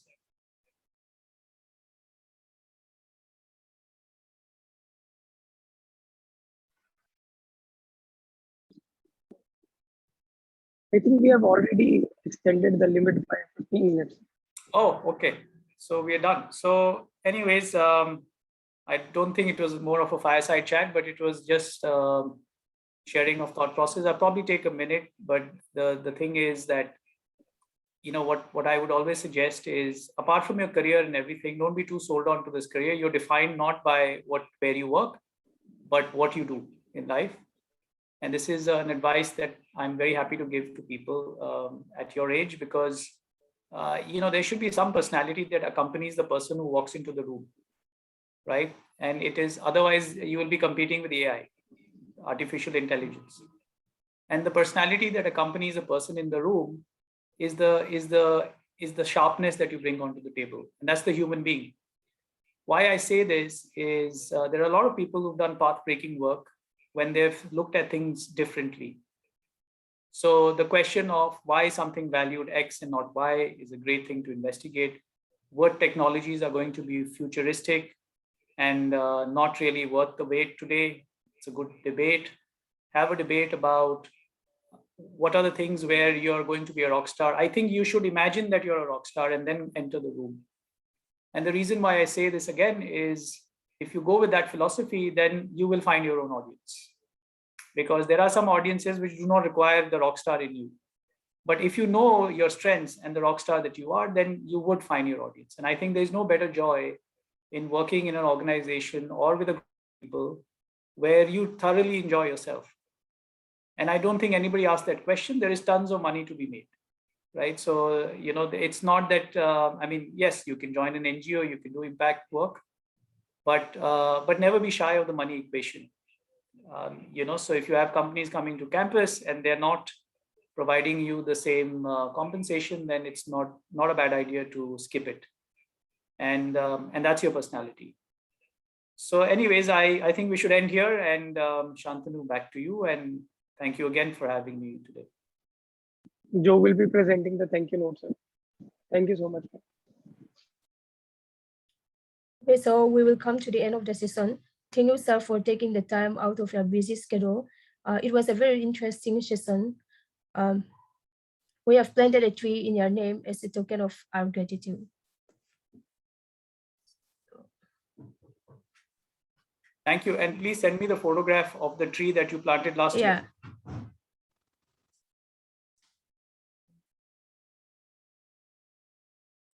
You can locate it, sir.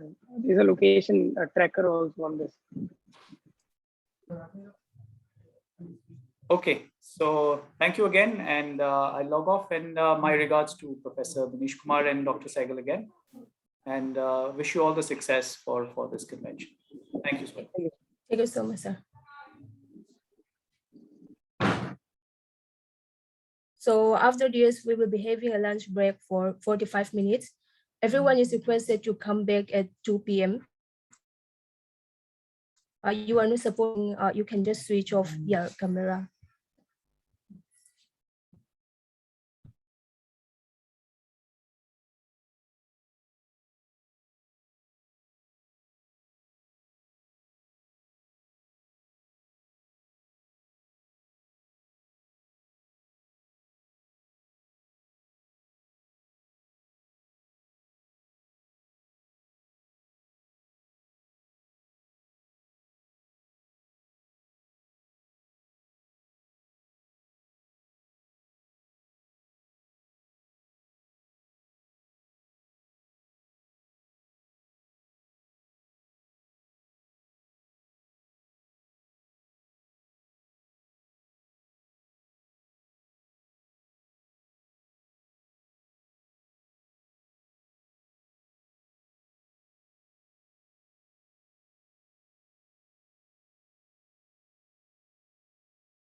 you.